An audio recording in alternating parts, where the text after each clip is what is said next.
ക്രിട്ടിക്കിലേക്ക് സ്വാഗതം. ഒരു തെയ്യക്കാലം കൂടി. ഉത്തര മലബാറിലാകെ തെയ്യങ്ങൾ ആടിത്തിമിർക്കുകയാണ്. ഈ സാഹചര്യത്തിൽ എന്താണ് തെയ്യങ്ങൾക്ക് പുറകിലെ പോരാട്ട ചരിത്രം? എന്തുകൊണ്ടാണ് തെയ്യങ്ങൾ ചുവന്നിരിക്കുന്നത്? തെയ്യങ്ങളും പ്രകൃതിയുമായുള്ള സഹവർത്തിത്വം എന്താണ്? കാവുകൾ ക്ഷേത്രങ്ങളാകുമ്പോൾ സംഭവിക്കുന്ന എന്താണ്? തുടങ്ങിയ വിഷയങ്ങളെ കേന്ദ്രീകരിച്ച് വളരെ ലളിതമായി എഴുത്തുകാരനും ഡോക്യുമെൻ്ററി സംവിധായകനും ഉത്തര മലബാർ സ്വദേശിയുമായ അനിൽകുമാർ വി കെ സംസാരിക്കുന്നു. കതിവന്നൂർ വീരൻ, മച്ചിലോട്ട് ഭഗവതി, പൊട്ടൻ, ചാമുണ്ടി, മാക്കം, ബാലി, വിഷകണ്ഠൻ തുടങ്ങിയ തെയ്യങ്ങളിലൂടെയാണ് അനിൽ ഇക്കാര്യം വിശദീകരിക്കുന്നത്. ഏവർക്കും സ്വാഗതം.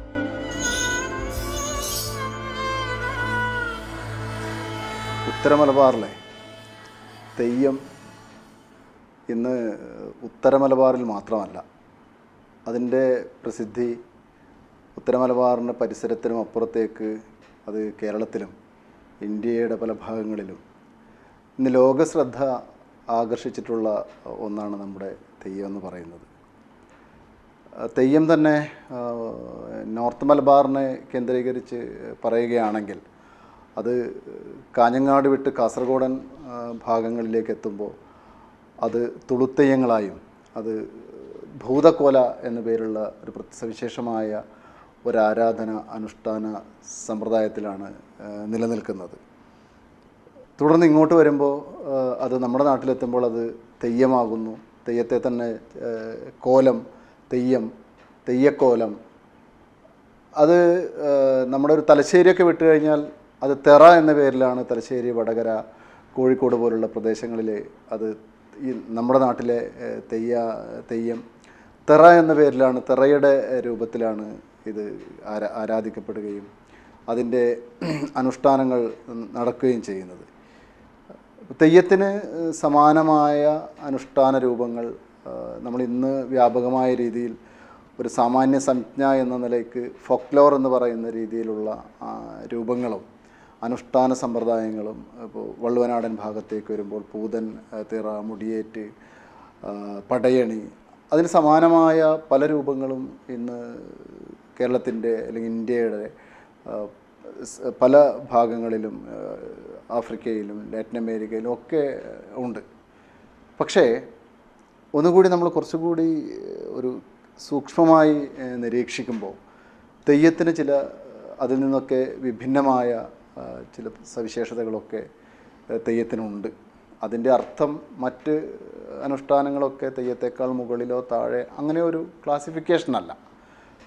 തെയ്യത്തിൻ്റെ സ്വഭാവം, അതിൻ്റെ ചരിത്രം, അതിൻ്റെ ദേശീയത, അത് നിലനിൽക്കുന്ന പ്രദേശത്തിൻ്റെ പാരിസ്ഥിതികമായ പ്രാധാന്യം, മനുഷ്യൻ എന്നതിനും അപ്പുറത്തേക്ക് ഈ പ്രകൃതിയെ തന്നെ ഒരു ഏകകമാക്കി അങ്ങനെയുള്ള അതിശ്രേഷ്ഠമായ പ്രകൃതി കേന്ദ്രീകൃതമായ ബയോസെൻട്രിക്കായ ഒരു ജീവിതക്രമം, മനുഷ്യൻ എല്ലാ കാലത്തും ഈ ഭൂമിക്ക് മുകളിലുള്ള മനുഷ്യൻ്റെ അതിജീവനം, പ്രതിരോധം, അങ്ങനെ പല മാനങ്ങൾ ഉത്തര മലബാറിലെ തെയ്യങ്ങളുടെ ജീവിതത്തിലേക്ക് നോക്കുമ്പോൾ നമുക്ക് കാണാൻ കഴിയും. കാരണം തെയ്യം എന്ന് പറയുന്നത് ഒരു ദേശമാണ്. ഉത്തര മലബാറിലെ ഒരു പ്രത്യേക പ്രദേശത്ത് അവിടുത്തെ പ്രകൃതി, അവിടുത്തെ കാർഷിക വിഭവങ്ങൾ, അവിടുത്തെ തൊഴിൽ ഘടന, അവിടുത്തെ തൊഴിൽ ഉൽപ്പന്നങ്ങൾ, അവിടുത്തെ മനുഷ്യരുടെ ജീവിതം, പലതരം ജാതി മതത്തിൽപ്പെട്ട മനുഷ്യർ, അവരുടെ പക്ഷിമൃഗാദികൾ, അവിടുത്തെ മരങ്ങൾ, പൂക്കൾ, ചെടികൾ, കിളികൾ, ഇതെല്ലാം ചേർന്ന് നിൽക്കുന്ന അങ്ങനെയുള്ള ഇതെല്ലാം ചേർന്ന് നിൽക്കുന്ന ഒരിടത്താണ് തെയ്യം സംഭവിക്കുന്നത്. അതുകൊണ്ട് തെയ്യത്തിനെ സംബന്ധിച്ച് അതിൻ്റെ പ്രദേശമെന്ന് പറയുന്നത് വളരെ വളരെ പ്രധാനമാണ്. ഉത്തര മലബാറിനെ സംബന്ധിച്ച് ഇപ്പോഴും ഇത് ജാതി അടിസ്ഥാനത്തിൽ തന്നെയാണ് തെയ്യം നിലനിൽക്കുന്നത്. ഓരോ ജാതിക്കാരുടെ കാവുകൾ, വീടുകൾ, തറവാടുകൾ, അവരുടെ കൂട്ടായ്മകൾ, അതിലാണ് അവരുടെ കുല ദൈവമായോ അവരുടെ വെച്ച് ആരാധിക്കുന്ന ആരാധനാമൂർത്തിയായിട്ടൊക്കെയാണ് നമ്മുടെ നാട്ടിൽ തെയ്യം നിലനിൽക്കുന്നത്. ചില പ്രത്യേക ജാതിക്കാരുടെ തെയ്യമായിരിക്കെ തന്നെ ആ തെയ്യം കാണുന്നതിനും അതിൻ്റെ മറ്റു കാര്യങ്ങൾക്കൊക്കെ എല്ലാ ജാതി മതവിഭാഗത്തിൽപ്പെട്ട ആൾക്കാരൊക്കെ തെയ്യത്തിന് വരും. തെയ്യം അങ്ങനെ ഒരു പ്രത്യേക ജാതിക്കാരുടേത് മാത്രമായ തെയ്യമല്ല. എല്ലാ ജാതി വിഭാഗങ്ങളുണ്ടെങ്കിൽ മാത്രമാണ് ഒരു തെയ്യം അനുഷ്ഠാനം അതിൻ്റെ പൂർണ്ണതയിലെത്തുന്നത്. അപ്പോൾ അങ്ങനെയുള്ള തെയ്യത്തിൻ്റെ ജീവിതം, തെയ്യം നിലനിൽക്കുന്ന പ്രദേശം, നമ്മളീ പറയുന്ന കാവ് എന്ന് പറയുന്ന വളരെ സവിശേഷമായ സ്ഥാനം ഒരിക്കലും ക്ഷേത്ര കേന്ദ്രീകൃതമായ ഒരു അനുഷ്ഠാന സമ്പ്രദായമല്ല തെയ്യം എന്ന് പറയുന്നത്. ക്ഷേത്രത്തിനകത്തുള്ള ദൈവസങ്കല്പവും തെയ്യത്തിലുള്ളതും വളരെ അത്രയധികം വ്യത്യസ്തമായ സംഗതികളാണ്. ഒരിക്കലും ഒരു വൈദിക പൗരോഹിത്യ ഭക്തി കേന്ദ്രീകൃതമായ വിശ്വാസങ്ങളെയോ അനുഷ്ഠാനങ്ങളെയോ അതിൻ്റെ പ്രമാണങ്ങളെയോ ഒന്നും തെയ്യം അനുസരിക്കുന്നില്ല. അതുകൊണ്ട് തന്നെ ആ പൗരോഹിത്യ സങ്കല്പനങ്ങളെ അതിൻ്റെ എല്ലാ അർത്ഥത്തിലും നിരാകരിക്കുക കൂടിയാണ് തെയ്യം ചെയ്യുന്നത്. അപ്പോൾ അതിൻ്റെ വളരെ പ്രധാനപ്പെട്ട ഒരു കാരണം എന്ന് പറയുന്നത് തെയ്യം മനുഷ്യരുടെ ജീവിതവുമായും, മനുഷ്യർ മാത്രമല്ല പ്രകൃതിയിലുള്ള കാരണം മനുഷ്യജീവിതം എന്ന് പറയുന്നത് പ്രകൃതിയിലെ മറ്റെല്ലാ ജീവജാലങ്ങളും ചേർന്ന ഒരു ജൈവജാലികയിലെ ശൃംഖലയിലെ ഒരു ഘടകം മാത്രമാണ് മനുഷ്യൻ. അപ്പോൾ എന്തുകൊണ്ടാണ് കാവുകളിൽ തെയ്യം ഉണ്ട് എന്ന് നമ്മൾ പറയുന്നത്? കാവെന്ന് പറയുന്നത് അകമോ പുറമോ ഇല്ലാത്ത, അതിന് മതിൽക്കെട്ടുകളോ ഒന്നുമില്ലാത്ത ഏറ്റവും വിശാലമായ തുറസ്സിനെയാണ് നമ്മൾ കാവ് എന്ന് പറയുന്നത്. കാവിനകത്ത് നിർമ്മിതികളോ മറ്റ് ബിൽഡിങ്ങുകളോ അങ്ങനത്തെ യാതൊരു സംഗതിയും കാവിനകത്ത് ഇല്ല. അവിടെ തഴച്ച് പടരുന്ന മരങ്ങളും കാട്ടുവള്ളികളും ഉള്ളിലെ നീർച്ചോലകളും അങ്ങനെയുള്ള വളരെ സവിശേഷമായ ഒരു ആവാസ വ്യവസ്ഥിതിയാണ് തെയ്യം നിലനിൽക്കുന്ന സ്ഥാനമെന്ന് പറയുന്നത്. അത് തെയ്യം ഇപ്പോൾ നമ്മുടെ നാട്ടിലേക്ക് വന്നു കഴിഞ്ഞാൽ തെയ്യം നടക്കുന്ന സ്ഥലങ്ങളുടെ പേര് തന്നെ പലതും മരങ്ങളുമായിട്ടൊക്കെ ബന്ധപ്പെട്ടിട്ടാണ്. മരത്തിൻ്റെ കീഴിൽ, പാലേര കീഴിൽ, പുകിലിൻ കീഴിൽ, ആലിൻ കീഴിൽ, കാഞ്ഞിരത്തിൻ കീഴിൽ, ഇങ്ങനെയാണ് തെയ്യത്തിൻ്റെ സ്ഥലങ്ങളുടെ പേര് പോലും. ചെമ്പകത്തിൻ കീഴിൽ, ഇപ്പോൾ നമ്മുടെ നാട്ടിലൊക്കെ യാത്ര ചെയ്യുമ്പോൾ ഇങ്ങനെ ബോർഡുകൾ കാണാം. പാലേര കീഴിൽ തെയ്യസ്ഥാനം, ചെമ്പകത്തറ, ചെമ്പകത്തിൻ കീഴിൽ, ഇങ്ങനെയാണ്. അപ്പോൾ അത്തരത്തിലുള്ള ഒരു സ്ഥലമാണ് തെയ്യം തനിക്ക് ചേക്കയിരിക്കാനുള്ള ഒരു ചില്ലയായി, ഒരു നീഢമായി തെയ്യം തിരഞ്ഞെടുക്കുന്നത്. അതല്ലാതെ ഏതെങ്കിലും തന്ത്രിയുടെ വിഗ്രഹമോ അയാളുടെ ആവാഹന മന്ത്രങ്ങളോ അദ്ദേഹത്തിൻ്റെ അഷ്ടബന്ധത്തിൻ്റെ പൂട്ടിക്കെട്ടലിനകത്തൊന്നുമല്ല തെയ്യം നിലനിൽക്കുന്നത്. അത് മനുഷ്യരുടെ ജീവിതവുമായും ദൈനംദിന ജീവിത വൃത്തിയുമായും മനുഷ്യരുടെ തൊഴിലുമായിട്ടൊക്കെയാണ്. എല്ലാ തെയ്യങ്ങളും തൊഴിലുമായിട്ട് ബന്ധപ്പെട്ടിട്ടാണ് നിൽക്കുന്നത്. നമുക്ക് ധാരാളം തെയ്യങ്ങളുണ്ട്. ഉത്തരമലബാറിലെ തെയ്യങ്ങളുടെ എത്ര തരം തെയ്യങ്ങളുണ്ടെന്ന് നമുക്കതങ്ങനെ പറയാനൊന്നും പറ്റില്ല. അത്രയും കൈൻഡ് ഓഫ് തെയ്യങ്ങളാണ് നമുക്കുള്ളത്. പക്ഷേ ഇതിലെ പല തെയ്യങ്ങൾ, ഇപ്പോൾ ഉദാഹരണത്തിന് മുച്ചിലോട്ട് ഭഗവതി, ഉത്തരമലബാറിലെ കാർഷിക സംസ്കാരത്തിൽ ഒരു കാർഷിക ദേവത എന്നുള്ള നിലയ്ക്ക് ഏറ്റവും ശക്തമായിട്ടുള്ള ഒരു തെയ്യമാണ് നമ്മുടെ മുച്ചിലോട്ട് ഭഗവതി എന്ന് പറയുന്നത്. ഈ മുച്ചിലോട്ട് ഭഗവതി എന്ന് പറയുന്ന തെയ്യം കാസർഗോഡ് ജില്ലയിൽ ഈ തെയ്യത്തെ പെരുങ്കളിയാട്ടത്തിലൂടെ മാത്രമേ നമുക്ക് കാണാൻ പറ്റുള്ളൂ. കണ്ണൂർ ജില്ലയിൽ പെരുങ്കളിയാട്ടത്തിലും പെരുങ്കളിയാട്ടം എന്ന് പറയുന്നത് 10, 15, 25 വർഷം കൂടുമ്പോൾ ഒരിക്കൽ മാത്രം നടക്കുന്ന വലിയ കളിയാട്ടമാണ് പെരുങ്കളിയാട്ടം എന്ന് പറയുന്നത്. കാസർഗോഡ് ജില്ലയിൽ മുച്ചിലോട്ട് ഭഗവതിനെ പെരുങ്കളിയാട്ടത്തിലൂടെ മാത്രമേ കാണാൻ പറ്റുള്ളൂ. കണ്ണൂർ ജില്ലയിൽ ചില പ്രദേശങ്ങളിൽ പെരുങ്കളിയാട്ടത്തിലൂടെയും അല്ലാതെയുള്ള ചില പ്രദേശങ്ങളിൽ എല്ലാ വർഷവും 2 വർഷം കൂടുമ്പോഴൊക്കെ ഈ തെയ്യത്തെ നമുക്ക് കാണാൻ പറ്റും. അപ്പോൾ മുച്ചിലോട്ട് ഭഗവതി ഉത്തരമലബാറിലെ വാണിയ സമുദായക്കാരുടെ കൺകണ്ട ദൈവമാണ്. അവരുടെ പരദേവതയാണ് മുച്ചിലോട്ട് ഭഗവതി എന്ന് പറയുന്നത്. മുച്ചിലോട്ട് ഭഗവതി വാണിയ സമുദായക്കാരുടെ തെയ്യമാകുന്നത് അത് അയാളൊരു വാണിയ സമുദായക്കാരനായതുകൊണ്ടോ വാണിയ സമുദായത്തിലെ ആൾക്കാരോട് പ്രത്യേകിച്ച് എന്തെങ്കിലും ഇഷ്ടമുള്ളത് കൊണ്ടോ അല്ല. വാണിയരുടെ തൊഴിലും അവരുടെ കഠിനാധ്വാനവും ആ തൊഴിലിനോടുള്ള ആ ഒരു സമൂഹത്തിൻ്റെ അവരുടെ ഉത്തരവാദിത്വവും അവരുടെ കടമയിലുമൊക്കെ അതിൻ്റെ ഭാഗമായിട്ടാണ് ഈ മുച്ചിലോട്ട് ഭഗവതിനെ ഇവർക്ക് കിട്ടുന്നത്. അതിൻ്റെ ജീവിതവുമായി ബന്ധപ്പെട്ട് 2 ആഖ്യാനങ്ങളാണ് നോർത്ത് മലബാറിൽ നിലനിൽക്കുന്നത്. അതിലൊന്നാമത്തെ ചരിത്രമെന്ന് പറയുന്നത് ഇവരൊരു പൂർവ്വജീവിതത്തിൽ ഇവർ വളരെ വിദുഷിയായ ഒരു സ്ത്രീയായിരുന്നു. എല്ലാ അറിവുകളും സ്വായത്തമാക്കി എല്ലാ വിദ്യയും പഠിച്ച് ഇവരെല്ലാത്തിനും മുകളിൽ നിൽക്കുകയും ആ കാലഘട്ടത്തിലുള്ള ബ്രാഹ്മണ സഭയ്ക്കും അവരുടെ അധികാരത്തിനൊക്കെ വലിയ ഭീഷണിയായി ഈ സ്ത്രീ മാറുമെന്ന് ഭയന്ന് ആ നാട്ടിൽ തളിപ്പറമ്പ് നാട്ടിലെ ബ്രാഹ്മണന്മാർ ഇവരെ ഒരു ചതിയിൽപ്പെടുത്തി. അങ്ങനെയാണ് മുച്ചിലോട്ട് ഭഗവതിക്ക് വലിയ ദുരന്തമുണ്ടാകുന്നതെന്നും. അപ്പോൾ ഈ ബ്രാഹ്മണന്മാർ പണ്ഡിതന്മാർ മുച്ചിലോട്ട് ഭഗവതിയെ ഒരു തർക്കസഭയിൽ, ഇവർ വലിയ വിദുഷിയാണല്ലോ, അപ്പോൾ അവരുടെ പാണ്ഡിത്യം പരീക്ഷിക്കുന്നതിന് വേണ്ടി ഒരു തർക്കസഭയിൽ ഒരു തർക്കമുണ്ടാക്കുകയും അങ്ങനെ ഏറ്റവും മുതിർന്ന പുരുഷന്മാരായ പണ്ഡിതന്മാർ ഇവരോട് ചില ചോദ്യങ്ങൾ ചോദിക്കുകയും ഈ വളരെ ചെറുപ്പക്കാരിയായ യുവതിയായ ബാലികയായ മുച്ചിലോട്ട് ഭഗവതി അതിന് കൃത്യമായ ഉത്തരങ്ങൾ പറയുകയും ചെയ്തു. അപ്പോൾ അതിലെ ചോദ്യം എല്ലാവർക്കും ഈ കഥ വളരെ സുപരിചിതമായ ഒരു കഥയാണിത്, അല്ലെങ്കിൽ ഒരു ജീവിതമാണിത്. അവരോട് ചോദിച്ച ചോദ്യം ഈ ജീവിതത്തിലെ ഏറ്റവും കടുത്ത, ഏറ്റവും മനോഹരമായ, ഏറ്റവും അനുഭൂതി നിറഞ്ഞ, നമ്മുടെ ഏറ്റവും ആനന്ദം, രസമേതാണ്? അപ്പോൾ അവർ പറയുന്നത് അത് കാമരസം ആണെന്നാണ് അവരുടെ ഉത്തരം. രണ്ടാമത് ചോദിക്കുന്നത് ഏറ്റവും കടുത്ത നോവ് ഏതാണ്?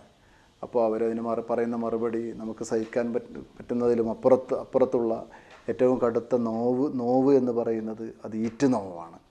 ഈ 2 ഉത്തരങ്ങൾ പറയുമ്പോഴേക്ക് തന്നെ പണ്ഡിതസഭ അത് വിധി എഴുതുകയായിരുന്നു. കാരണം കാമരസവും ഈറ്റുനോവും അറിഞ്ഞൊരാൾക്ക് മാത്രമേ ഇങ്ങനെ ഉത്തരം പറയാൻ പറ്റുള്ളൂ.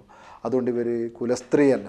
അങ്ങനെ കുലസ്ത്രീ അല്ലാത്ത ഒരാൾക്ക് ഈ നാട്ടിൽ ജീവിച്ചിരിക്കാൻ പറ്റില്ല. അങ്ങനെ അവരെ സ്മാർത്ഥ വിചാരം ചെയ്യുകയും അങ്ങനെ സ്മാർത്ഥ വിചാരം നടത്തി പടിയടച്ച് പിണ്ടം വെച്ച് ആ നാട്ടിൽ നിന്ന് ഭ്രഷ്ടയാക്കി പുറത്താക്കിയ ഒരു സാധു സ്ത്രീയാണ് മുച്ചിലോട്ട് ഭഗവതി. അങ്ങനെ അവർ അഭയമില്ലാതെ ഇവർ തളിപ്പറമ്പിൽ നിന്ന് വീണ്ടും വടക്കൻ നാട്ടിലേക്ക് സഞ്ചരിക്കുകയും അങ്ങനെ കരിവള്ളൂർ പെരുവയൽ, ഇന്ന് നമ്മൾ കാണുന്ന നാഷണൽ ഹൈവേയിലുള്ള കരിവള്ളൂർ, അത് കരിവെള്ളം നിറഞ്ഞ വലിയ വയൽ പ്രദേശമായിരുന്നു. അപ്പോൾ അതിലൂടെ പോകുമ്പോൾ അതിമനോഹരമായി ഇത്രയും അധികം വിളവുകളൊക്കെയുള്ള പാടം കണ്ട് ഈ സ്ത്രീ ആ വിളവിലും പാടത്തിലും, അപ്പോൾ ഈ കുർത്തോര് വീടും തൊടിയും ഈ പാടവും ഈ വയലുമൊക്കെ ആരുടേതാണ് എന്ന് ചോദിക്കുകയാണ്. അപ്പോൾ അതൊരു മുച്ചിലോടൻ പടനായർ, മുച്ചിലോട്ട് വാണിയനാണ്. അപ്പോൾ അന്നത്തെ കാലത്ത് വാണിയന്മാരും തീയന്മാരും എല്ലാ ആൾക്കാരും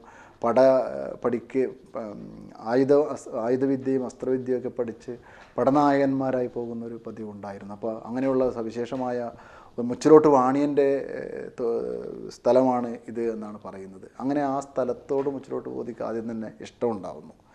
അങ്ങനെ അവർ പിന്നെയും അവിടുന്ന് പിന്നെയും വടക്കോട്ട് പോവുകയും ഇന്ന് കാലിക്കടവിനപ്പുറത്തുള്ള രേരമംഗലം എന്ന് പറയുന്ന ആ കാലത്ത് നാട്ടുപ്രഭുക്കന്മാരുടെ കേന്ദ്രമായ രേരമംഗലത്തെത്തുകയും അങ്ങനെ രേരമംഗലത്ത് അവർ അഭയം തേടി. അപ്പോൾ അവരവിടെ ഒരു തൊഴിലാണ് അവരവിടെ അന്വേഷിക്കുന്നത്. അപ്പോൾ രേരമംഗലത്തെ കൃഷിയുടെയും കന്നുകാലി വളർത്തലിൻ്റെയും അവിടുത്തെ വയലുകളുടെയും മൊത്തം ചുമതല, അതിൻ്റെ നടത്തിപ്പ് ഒക്കെ ഈ മുച്ചിലോട്ട് ഭഗവതിയെ ഏൽപ്പിക്കുകയും അങ്ങനെ അവർ ഒരു കൃഷിയും നടക്കാതിരുന്ന മൊളി കയറിക്കിടന്ന ഒരു പ്രദേശം കഠിനാധ്വാനത്തിലൂടെ കൃഷി ചെയ്ത് അത് സമ്പൽ സമൃദ്ധമാക്കിയെന്നാണ് പറയുന്നത്. അപ്പോൾ അതിൽ അവിടുത്തെ നാടുവാഴികളുടെയും ഭൂപ്രഭുക്കന്മാരുമായിട്ടൊക്കെ അവർക്ക് ഇടയേണ്ടി വരികയും അങ്ങനെ അവർ കാലിക്കടവിനടുത്ത് തന്നെയുള്ള തീക്കുഴിച്ചാൽ എന്ന് പറയുന്ന കാലിക്കടവിനടുത്തുള്ളൊരു സ്ഥലത്ത് ഒരു ചിതയുണ്ടാക്കി ആ ചിതയിൽ അവർ ഒടുവിൽ ജീവിക്കാൻ പറ്റാതെ ആത്മഹത്യ ചെയ്യുകയാണ് ചെയ്യുന്നത്. ഇങ്ങനെ ആത്മഹത്യ ചെയ്യാൻ വേണ്ടി സ്വയം ജീവിതം അവസാനിക്കാൻ വേണ്ടി വിറകുകൊള്ളിയൊക്കെ കൂട്ടി തീ ജ്വലിപ്പിക്കാൻ അവർക്കിത് പറ്റുന്നില്ല. അപ്പോഴാണ് അതുവഴിയെ ഒരു വാണിയൻ, എണ്ണ കച്ചവടം ചെയ്യുന്ന വാണിയൻ അതുവഴിയെ പോവുകയും അയാളോട് ഈ എണ്ണ തരുമോ എന്ന് ചോദിച്ചപ്പോൾ അയാളുടെ കുടത്തിലുണ്ടായിരുന്ന എണ്ണ മുഴുവൻ ഈ അപരിചിതയായ സ്ത്രീക്ക് കൊടുക്കുകയും അങ്ങനെ ആ സ്ത്രീ വാണിയൻ കൊടുത്ത എണ്ണ ഈ വിറക് കൂട്ടിയ ചിതയിലൊഴിച്ച് അതിൽ അഗ്നി ജ്വലിപ്പിച്ച് അതിനകത്ത് അവർ ചാടി സ്വയം കത്തിച്ചാമ്പലായി എന്നാണ് പറയുന്നത്. പക്ഷെ വാണിന് ഇതൊന്നും അറിയുന്നില്ല. ഒരാൾ വന്ന് എണ്ണ ചോദിച്ചു. അയാളുടെ അന്നത്തെ അധ്വാനവും അയാളുടെ അന്നത്തെ ജീവിതവുമാണത്. അത് ഈ സ്ത്രീക്ക് കൊടുക്കുകയും ഇങ്ങനെ ഈ ഒഴിഞ്ഞ എണ്ണക്കുടം വാണിയൻ അയാളുടെ ആലയിൽ വെച്ച സമയത്ത് പിറ്റന്നാൾ നോക്കുമ്പോഴേക്കും ഈ ഒഴിഞ്ഞ എണ്ണക്കുടത്തിൽ നിന്ന് നിറയെ എണ്ണ പുറത്തേക്ക് ഒഴുകി വരുന്നതാണ് കാണുന്നത്. അങ്ങനെയാണ് മരിച്ചത് വളരെ സവിശേഷമായ ഒരാളാണെന്നും അവരെ തെയ്യമായി കെട്ടിയാടിക്കണമെന്നും അങ്ങനെ ഈ പോകുമ്പോൾ ഇവർ വയൽപ്പച്ച കണ്ടു മോഹിച്ച കരിവെള്ളൂരിലെ ആ സ്ഥാനം ആദി കരിവെള്ളൂർ എന്ന് പറയുന്ന ആദ്യ മുച്ചിലോട്ട് കാവായി മാറുകയും അങ്ങനെ വാണിയ സമുദായക്കാരുടെ കുലദേവതയായി മുച്ചിലോട്ട് ഭഗവതി മാറുന്നതിൻ്റെ ചുരുക്കം ചില കാര്യങ്ങൾ വളരെ വിശദമായിട്ടാണ് തെയ്യം ഇത് അവതരിപ്പിക്കുന്നത്. ഒരേ സമയം വിജ്ഞാനത്തിൻ്റെയും വിദ്യയുടെയും അറിവിൻ്റെയും മുഴുവൻ കാര്യങ്ങളും പഠിച്ചെടുത്ത അതീവ വിദുഷിയായ ഒരാളായിരിക്കെ തന്നെ കഠിനാധ്വാനത്തിലൂടെ മൊളി കയറി കിടക്കുന്ന തരിശും ശൂന്യമായി കിടക്കുന്ന ഇന്ന് നമ്മൾ കാണുന്ന പിലിക്കോട്, ഇതോടെ കാർഷിക സർവകലാശാലയാണ് പിലിക്കോട്. ആ പിലിക്കോടിനെ കാർഷിക സർവകലാശാല വരുന്നതിലേക്ക് വരെ ഉയർത്തിക്കൊണ്ടുവന്ന അത്രയധികം അധ്വാന ശേഷിയുള്ള മാനേജ്മെൻറ്റ് ശേഷിയുള്ള ഒരു വലിയ സ്ത്രീയാണ് നമ്മുടെ മുച്ചിലോട്ട് പോതി ഈ തെയ്യം എന്ന് പറയുന്നത്. മുച്ചിലോട്ട് പോതിയെ സീതയെന്നും മഹാലക്ഷ്മി എന്നൊക്കെ ഇന്ന് പറയുമ്പോഴും ഇത്തരത്തിലുള്ള വലിയ ഒരു പ്രാദേശിക ജീവിതവും ചരിത്രവും നമ്മൾ കടന്നു വന്ന നമ്മുടെ തന്നെ ഇന്നലകളെ തേച്ചു മായ്ച്ചുകൊണ്ട് മാത്രമേ നമുക്കതിൻ്റെ മുകളിൽ സീതയെയും ലക്ഷ്മീനെയൊക്കെ നമുക്ക് കൊണ്ടൊന്ന് സ്ഥാപിക്കാൻ പറ്റുകയുള്ളൂ.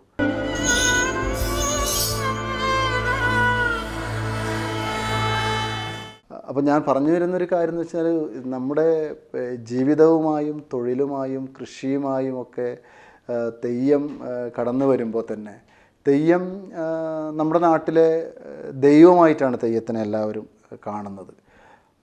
ദൈവം എന്ന് പറയുമ്പോൾ അത് നമ്മുടെ ക്ഷേത്ര കേന്ദ്രീകൃതമായ ദൈവസങ്കല്പം പോലെ അല്ല തെയ്യത്തിലെ ദൈവം എന്ന് പറയുന്നത്.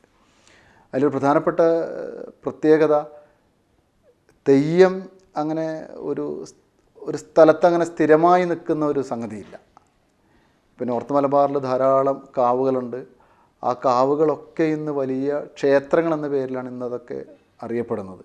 പക്ഷേ ആ ക്ഷേത്രത്തിനകത്ത് അങ്ങനെ ദൈവമായിരിക്കാൻ തെയ്യത്തിന് പറ്റില്ല. കാരണം തെയ്യം സദാസമയവും സഞ്ചരിക്കുകയും ഒരിടത്ത് നിന്ന് മറ്റൊരിടത്തേക്ക് അങ്ങനെ സദാ ചലിച്ചുകൊണ്ടിരിക്കുന്ന ഒരു ചരരാശിയിലാണ് തെയ്യത്തിൻ്റെ ജീവിതം ക്രമപ്പെട്ടിരിക്കുന്നത്.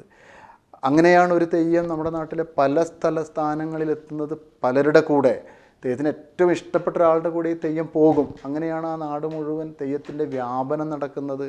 അങ്ങനെയാണ്. അപ്പോൾ അത്തരത്തിലുള്ള തെയ്യങ്ങളെ നമുക്ക് വിഗ്രഹങ്ങളിലോ അഷ്ടബന്ധങ്ങളിലോ ആവാഹനങ്ങളിലോ ഒന്നും നമുക്ക് ഒതുക്കി നിർത്താവുന്ന ഒരു ജീവിതമോ അതിനൊരു ജനിതക ഘടനയെ അങ്ങനെയല്ല. ഇപ്പോൾ കാവെന്ന് പറയുന്നൊരിടത്ത് ഇപ്പോൾ ഒരു തെയ്യക്കാരൻ അവിടെ ഒന്നുമില്ല. സത്യം പറഞ്ഞു കഴിഞ്ഞാൽ കാവിനകത്ത് യാതൊരു സംഗതിയുമില്ല. ഇപ്പോഴും ഒരു 80-90% കാവിനകത്തും വിളക്ക് പോലും വെക്കാറില്ല. അവിടെ അന്തിത്തിരി മാത്രമാണ്. അന്തിത്തിരിയൻ എന്ന് പറയുന്ന ഒരു ആചാരക്കാരൻ നമ്മുടെ നാട്ടിൻപുറത്തെ കാവുകളിലൊക്കെ ഉണ്ടാവും. അയാളുടെ ജീവിതം, അയാളുടെ ജോലി എന്ന് പറയുന്നത് അയാൾ എല്ലാ ദിവസവും വൈകുന്നേരം കുളിച്ച് വന്ന് ഈ കാവിൽ തിരി കൊളുത്തുക മാത്രമാണ്. അങ്ങനെ രാവിലെ തിരി കൊളുത്തി വിളക്ക് കൊളുത്തി നിറമാലയോടുകൂടി ഉണർത്താനോ ഊട്ടാനോ പാടി ഉറക്കാനോ ഉള്ള ഒരു ദൈവസങ്കല്പവും ദൈവസങ്കേതവും തെയ്യത്തിനകത്ത് സാധ്യമല്ല. അങ്ങനെ ഒരു സംഗതി തെയ്യത്തിനകത്ത് ഇല്ലാത്തതാണ്. പക്ഷെ അവിടെയാണത് മുഴുവൻ ക്ഷേത്രമായി മാറുന്നു എന്നുള്ളതാണ് അതിൻ്റെ വലിയ വൈരുദ്ധ്യം. അതെങ്ങനെയാണ് എനിക്കതറിയില്ല, എങ്ങനെയാണ് ക്ഷേത്രത്തിനകത്ത് തെയ്യത്തിന് നിൽക്കാൻ പറ്റുക എന്നുള്ളത്. അങ്ങനെ കാവ് ക്ഷേത്രമാകുമ്പോൾ പിന്നെ അവിടെ തെയ്യത്തിന് പ്രസക്തിയില്ല. അതിനൊന്നുകൂടി അത് വിശദമാക്കാം. ഇപ്പോൾ ഒരു തെയ്യം നടക്കുന്ന സ്ഥലത്തേക്ക് അവിടെ തെയ്യത്തെ നമ്മൾ കാണുകയാണ്. ഒരു മനുഷ്യൻ തെയ്യമായി മാറുന്ന കാഴ്ചയാണ്. ഒരു തെയ്യക്കാരൻ, തെയ്യം കെട്ടുന്ന ഒരാൾ, കോലക്കാരൻ, കോലധാരി, അങ്ങനെ പല വണ്ണാൻ, മലയൻ, പുലയൻ, വേലൻ, നലിക്കതായ, മാവിലൻ, ഇത്തരത്തിലുള്ള അതിൽ തന്നെ അഞ്ഞൂറ്റാൻ, മുന്നൂറ്റാൻ, ചിങ്കത്താൻ, ഇങ്ങനെയുള്ള തടിക്കടവന്മാർ, അങ്ങനെയുള്ള മറ്റ് അവാന്തര വിഭാഗങ്ങളുണ്ടെങ്കിലും വണ്ണാൻ, മലയൻ, പുലയൻ, മാവില സമുദായക്കാർ, നെല്ലിക്കത്തായക്കാർ, ഇത്തരത്തിലുള്ള ആൾക്കാരാണ് ഏറ്റവും കൂടുതൽ തെയ്യം കെട്ടി വരുന്ന സമുദായങ്ങൾ ഇവരാണ്. അപ്പോൾ അത്തരത്തിലുള്ള തെയ്യം കെട്ടുന്ന ആളൊരു കാവിനകത്ത് എത്തിക്കഴിഞ്ഞാൽ അയാൾ ആ കാവിനകത്തേക്ക് വരുന്നതോടുകൂടി ഈ അവിടുത്തെ ഏത് തെയ്യം കെട്ടുന്നതിന് വേണ്ടിയിട്ടാണോ ഒരു തെയ്യക്കാരൻ ഒരു കാവിനകത്തേക്ക് വരുന്നത്, പിന്നീട് അയാൾ ആ തെയ്യമാകാനുള്ള ആ ചൈതന്യമാകാനുള്ള അയാളുടെ അനുഷ്ഠാനങ്ങളും അതിൻ്റെ തയ്യാറെടുപ്പുകളുമാണ് അയാൾ ചെയ്യുന്നത്. അത് പല രീതിയിലുണ്ട്. ഇപ്പോൾ പെരുങ്കളിയാട്ടമൊക്കെ ആണെങ്കിൽ 10-14-15 ദിവസം അവിടെ തെയ്യക്കാരൻ അവിടെ പ്രത്യേകം കെട്ടിയുണ്ടാക്കിയ കുച്ചിലെന്ന് പറയും, അല്ലെങ്കിൽ അണിയറയിൽ അവിടെ നോറ്റിരുന്ന് വളരെ കൃത്യമായ ചിട്ടയായ ഭക്ഷണ മാത്രം കഴിച്ച് പുറത്തൊന്നും പോകാതെ അതിനകത്ത് തന്നെ കിടന്നുറങ്ങി അങ്ങനെ ശരീരത്തെയും മനസ്സിനെയും പാകപ്പെടുത്തി അങ്ങനെ തെയ്യമായി മാറുന്ന ഒരു സമ്പ്രദായമുണ്ട്. ചിലയിടങ്ങളിൽ 4-5 ദിവസം മുൻപേ തന്നെ ഈ തെയ്യക്കാരനെ അവിടെ ആചാരാനുഷ്ഠാനപൂർവ്വം കൂട്ടിക്കൊണ്ടുവന്ന് അയാൾക്ക് പ്രത്യേക തരത്തിലുള്ള ഭക്ഷണമൊക്കെ കൊടുത്ത് അതിനകത്ത് അയാൾ നോറ്റിരിക്കുക എന്ന് പറയും. കുളുത്തും മീനും വരഞ്ഞിരിക്കുക, നോറ്റിരിക്കുക എന്നൊക്കെയാണ് പറയുന്നത്. അപ്പോൾ ആ കെട്ടിപ്പൂർത്തിയാക്കുന്ന തെയ്യത്തിൻ്റെ ഇവരുടെ പൂർവാചാര്യന്മാർ ഗുരുക്കന്മാർ കൊടുത്തിട്ടുള്ള ധ്യാനമന്ത്രങ്ങളൊക്കെ ഉരുക്കഴിച്ച് അതിനകത്തേക്കുള്ള ഒരു ആ ശരീരത്തെയും മനസ്സിനെയും സജ്ജമാക്കാൻ വേണ്ടിയിട്ടാണ് തെയ്യക്കാരൻ അങ്ങനെ ചെയ്യുന്നത്.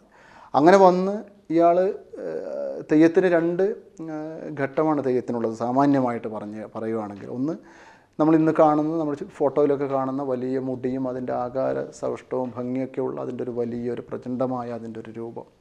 മറ്റൊന്ന് പറയുന്നത് തലേന്നാളുള്ള തോറ്റമെന്ന് പറയും. ഈ വലിയ മുടിയോ മുഖത്തെഴുത്തോ മറ്റ് ചമയങ്ങളോ ഒന്നുമില്ലാതെ ലളിതമായ മുഖത്തെഴുത്തില്ലാതെ ചെറിയൊരു തലപ്പാളി പട്ടം മാത്രം കെട്ടി ചുവപ്പും കാണിമുണ്ടൊക്കെ ഉടുത്ത് പ്രത്യേക തരത്തിലുള്ള ഉടുത്തുകെട്ടോടുകൂടി വന്ന്, അതാണ് ശരിക്കും തെയ്യത്തിൻ്റെ ഒരു ജീവിതം ചരിത്രം എന്നൊക്കെ പറയുന്നത്. അത് ഓരോ തെയ്യവും അതിൻ്റെ ചരിത്രം മുഴുവൻ തോറ്റം പാട്ടിലൂടെ പാടി, അങ്ങനെയാണ് ആ തെയ്യത്തിൻ്റെ ചരിത്രമൊക്കെ പാടി ഈ തെയ്യക്കാരൻ ആ തെയ്യമാവാനുള്ള ശക്തിവിശേഷത്തിലേക്ക് സഞ്ചരിക്കുന്നതിൻ്റെ ഒന്നാമത്തെ ഘട്ടമാണത്.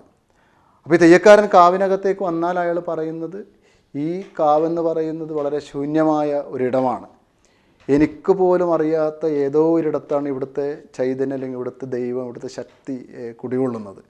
അങ്ങനെ മലയരികെ കാടരികെ അങ്ങനെ ആര്യക്കെട്ട് അനന്തക്കെട്ട് അറബിക്കെട്ട് അങ്ങനെ പല സ്ഥലങ്ങളിൽ ആ സമുദ്രത്തിനപ്പുറമാവാം, അത് മലനിരകൾക്കപ്പുറമാവാം, അത് ആകാശത്താവാം, അത് വലിയ വൻമരങ്ങൾക്കും അപ്പുറമാകാം.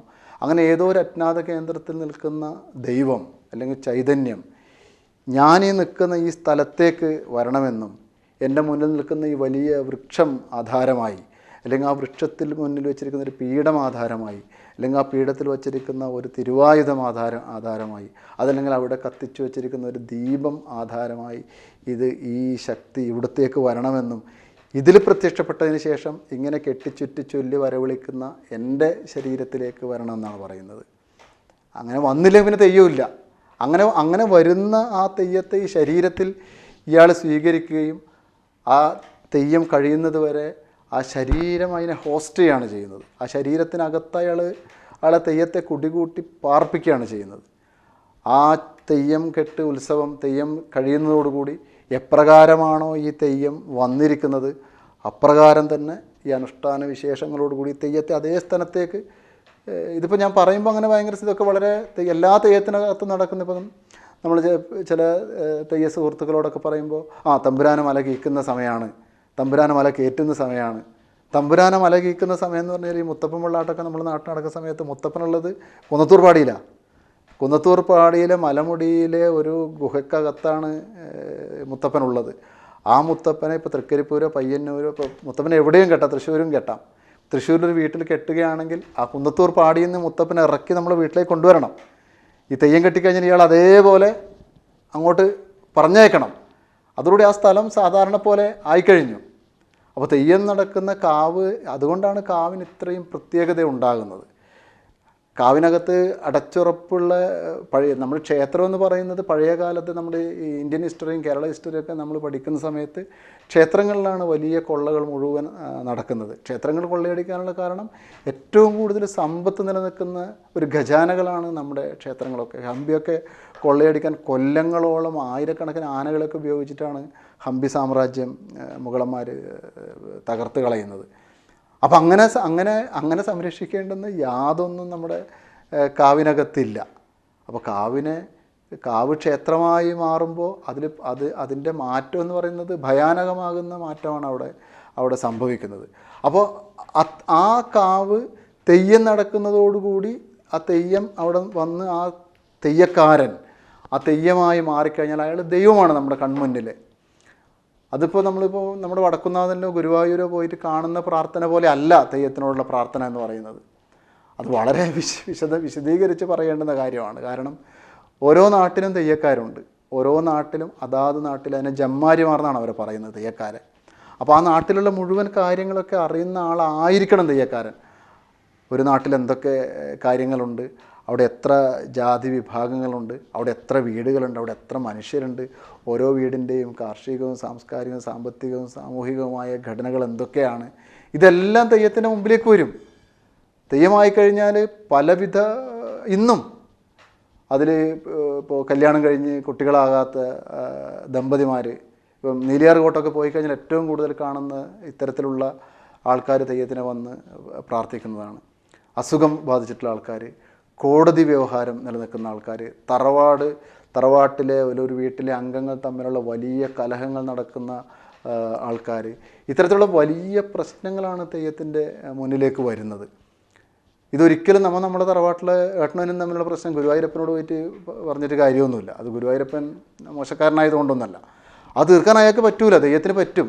തെയ്യം രണ്ടുപേരും അടുത്തിരുത്തി കൈപിടിച്ച് കാര്യങ്ങൾ പറഞ്ഞ് എത്രയോ പ്രശ്നങ്ങൾ തീർക്കുന്നത് ഇവിടുത്തെ ഒരു നിത്യസംഭവമാണ്. അതിന് ശേഷം ചിലപ്പോൾ ഏട്ടന്മാർ വീണ്ടും അടിയൊക്കെ കൂടും, അത് വേറെ കാര്യം. പക്ഷേ അങ്ങനെ വളരെ വളരെ ജൈവികമായും വളരെ ലൈവായും ഇടപെടുന്ന, ഇപ്പം ഞാൻ തന്നെ എഴുതിയത് പറയാം, ഏറ്റവും കൂടിയ നിലയിലുള്ള മനുഷ്യനാണ് ദൈവം. ആ കൂടിയ നിലയിലുള്ള മനുഷ്യൻ ദൈവമായി മാറുന്ന പ്രോസസ്സിനെയാണ് നമ്മൾ തെയ്യം എന്ന് പറയുന്നത്. അതുകൊണ്ട് ഇത്തരത്തിലുള്ള പല പ്രശ്നങ്ങളും തെയ്യത്തിൻ്റെ അടുത്തേക്ക് വരുമ്പോൾ തെയ്യക്കാരൻ അതിന് തക്കതായ മറുപടി പറയണമെങ്കിൽ, തെയ്യക്കാരൻ എന്ന് പറയുന്നത് നമുക്ക് ചിന്തിച്ചാൽ പോലും എത്താൻ പറ്റാത്ത അത്രയും അത്ഭുതകരമായ ഒരു മനുഷ്യനാണ് തെയ്യക്കാരൻ എന്ന് പറയുന്നത്. കേരളത്തിൽ, ലോകത്തിൽ ഒരു പെർഫോമർക്കും ചെയ്യാൻ പറ്റാത്ത ഡ്യൂട്ടിയാണ് ഒരു നാട്ടിലൊരു തെയ്യക്കാരൻ നിർവഹിക്കുന്നത്. കാരണം അത് മറ്റൊരു കലാകാരൻ്റെ മുന്നിലേക്കും ഇത്തരം വിഷയങ്ങൾ കടന്നു വരുന്നില്ല.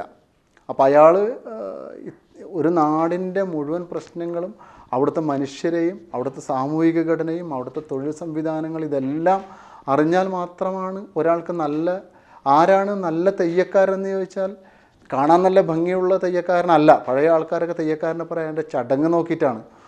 അതുകൊണ്ടാണ് തെയ്യത്തിനകത്തുള്ള ദൈവസങ്കല്പം എന്ന് പറയുന്നത് മറ്റ് ദൈവസങ്കല്പങ്ങൾ പോലെ അല്ല എന്നും, അതൊരു വിഗ്രഹത്തിനകത്തോ ഒരു ക്ഷേത്രത്തിനകത്തോ സ്ഥിതമായിരിക്കുന്ന, നമുക്കറിയാത്ത, നമ്മൾ കാണാത്ത, നമ്മൾ അനുഭവിക്കാത്ത, നമ്മൾ സ്പർശിച്ചിട്ടില്ലാത്ത, നമ്മൾ കാണിച്ചിട്ടില്ലാത്ത ഒരു നിഗൂഢമായ ശക്തിവിശേഷങ്ങൾക്കും അപ്പുറം മനുഷ്യൻ്റെ സാമൂഹിക ജീവിതത്തിലും വ്യക്തി ജീവിതത്തിലും കുടുംബജീവിതത്തിലുമൊക്കെ ഇടപെടാൻ സ്വാതന്ത്ര്യമുള്ള വലിയ മനുഷ്യൻ തന്നെയാണ് തെയ്യം.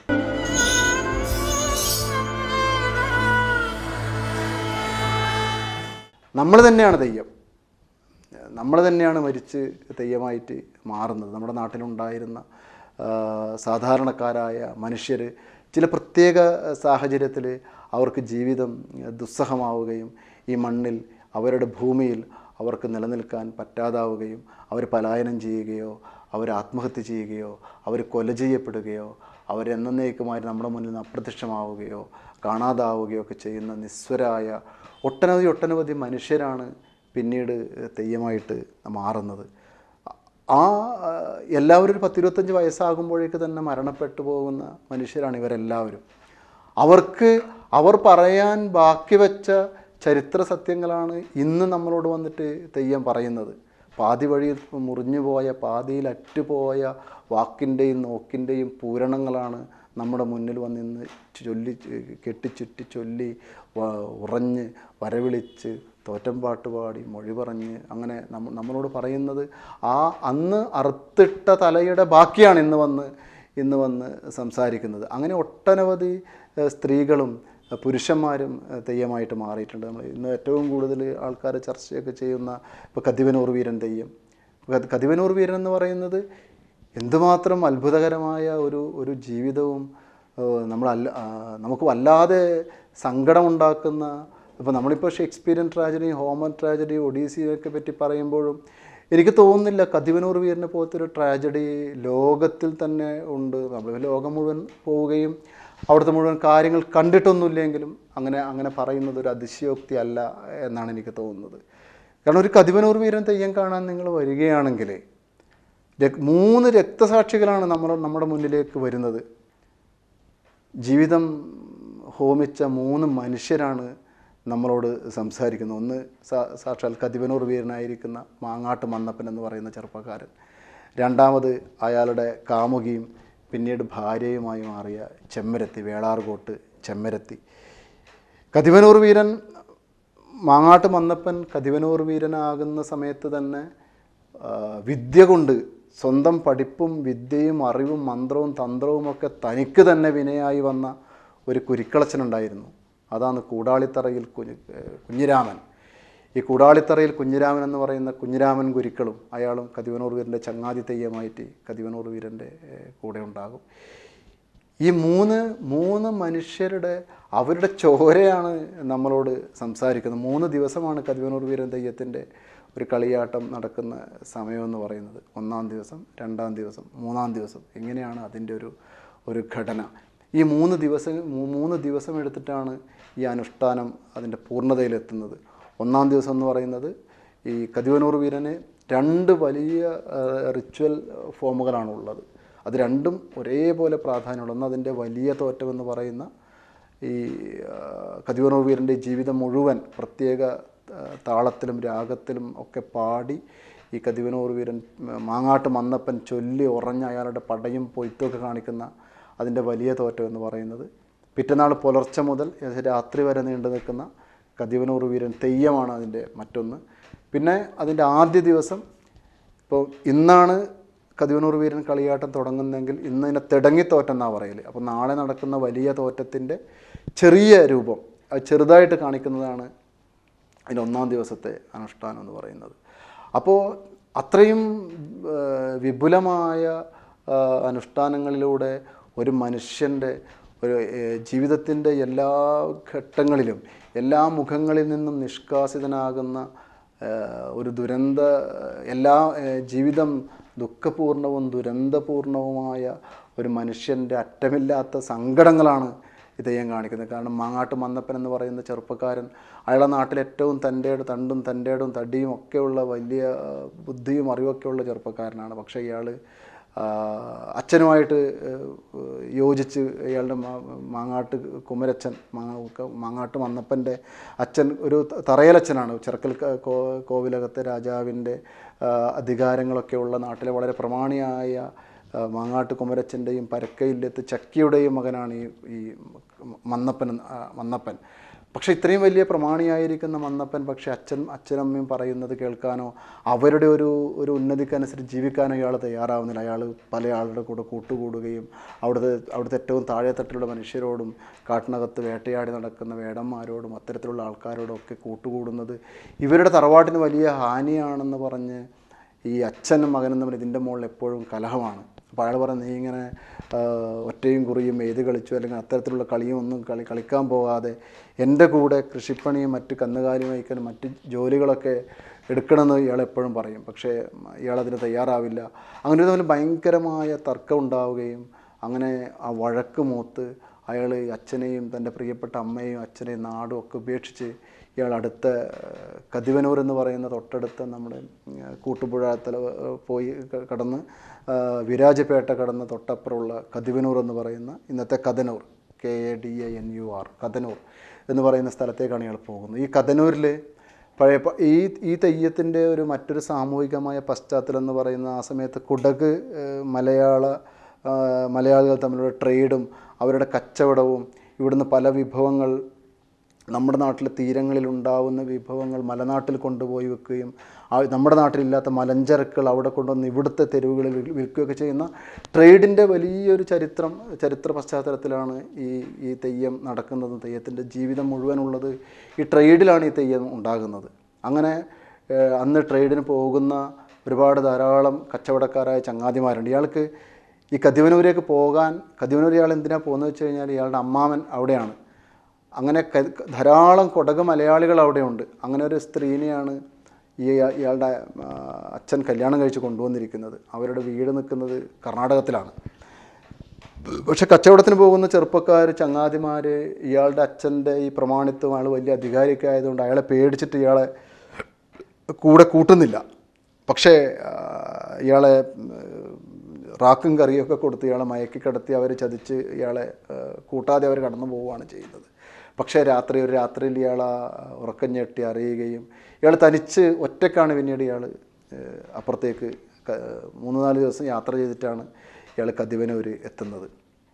കതിവനൂരെത്തി ആ പോകുന്ന വഴിക്ക് അയാൾ വേണ്ടി ചങ്ങാതിമാരെ കാണുകയും ചങ്ങാതിമാരോട് കൂട്ടം കൂടുകയും ശത്രുതയൊക്കെ മറന്ന് അങ്ങനെ വലിയ സ്നേഹത്തിൻ്റെയും ഭയങ്കര വൈകാരികമായ മുഹൂർത്തങ്ങളിലൂടെയൊക്കെയാണ് ഈ തെയ്യം സംഭവിക്കുന്നത്. കതിവനൂരെത്തി ഇയാൾ അമ്മാവൻ്റെ വളരെ പ്രിയപ്പെട്ട മരുമകനാകുന്നു. അമ്മാവൻ അണ്ണുക്കെന്ന് പറഞ്ഞ വേറൊരു മകനുണ്ട്.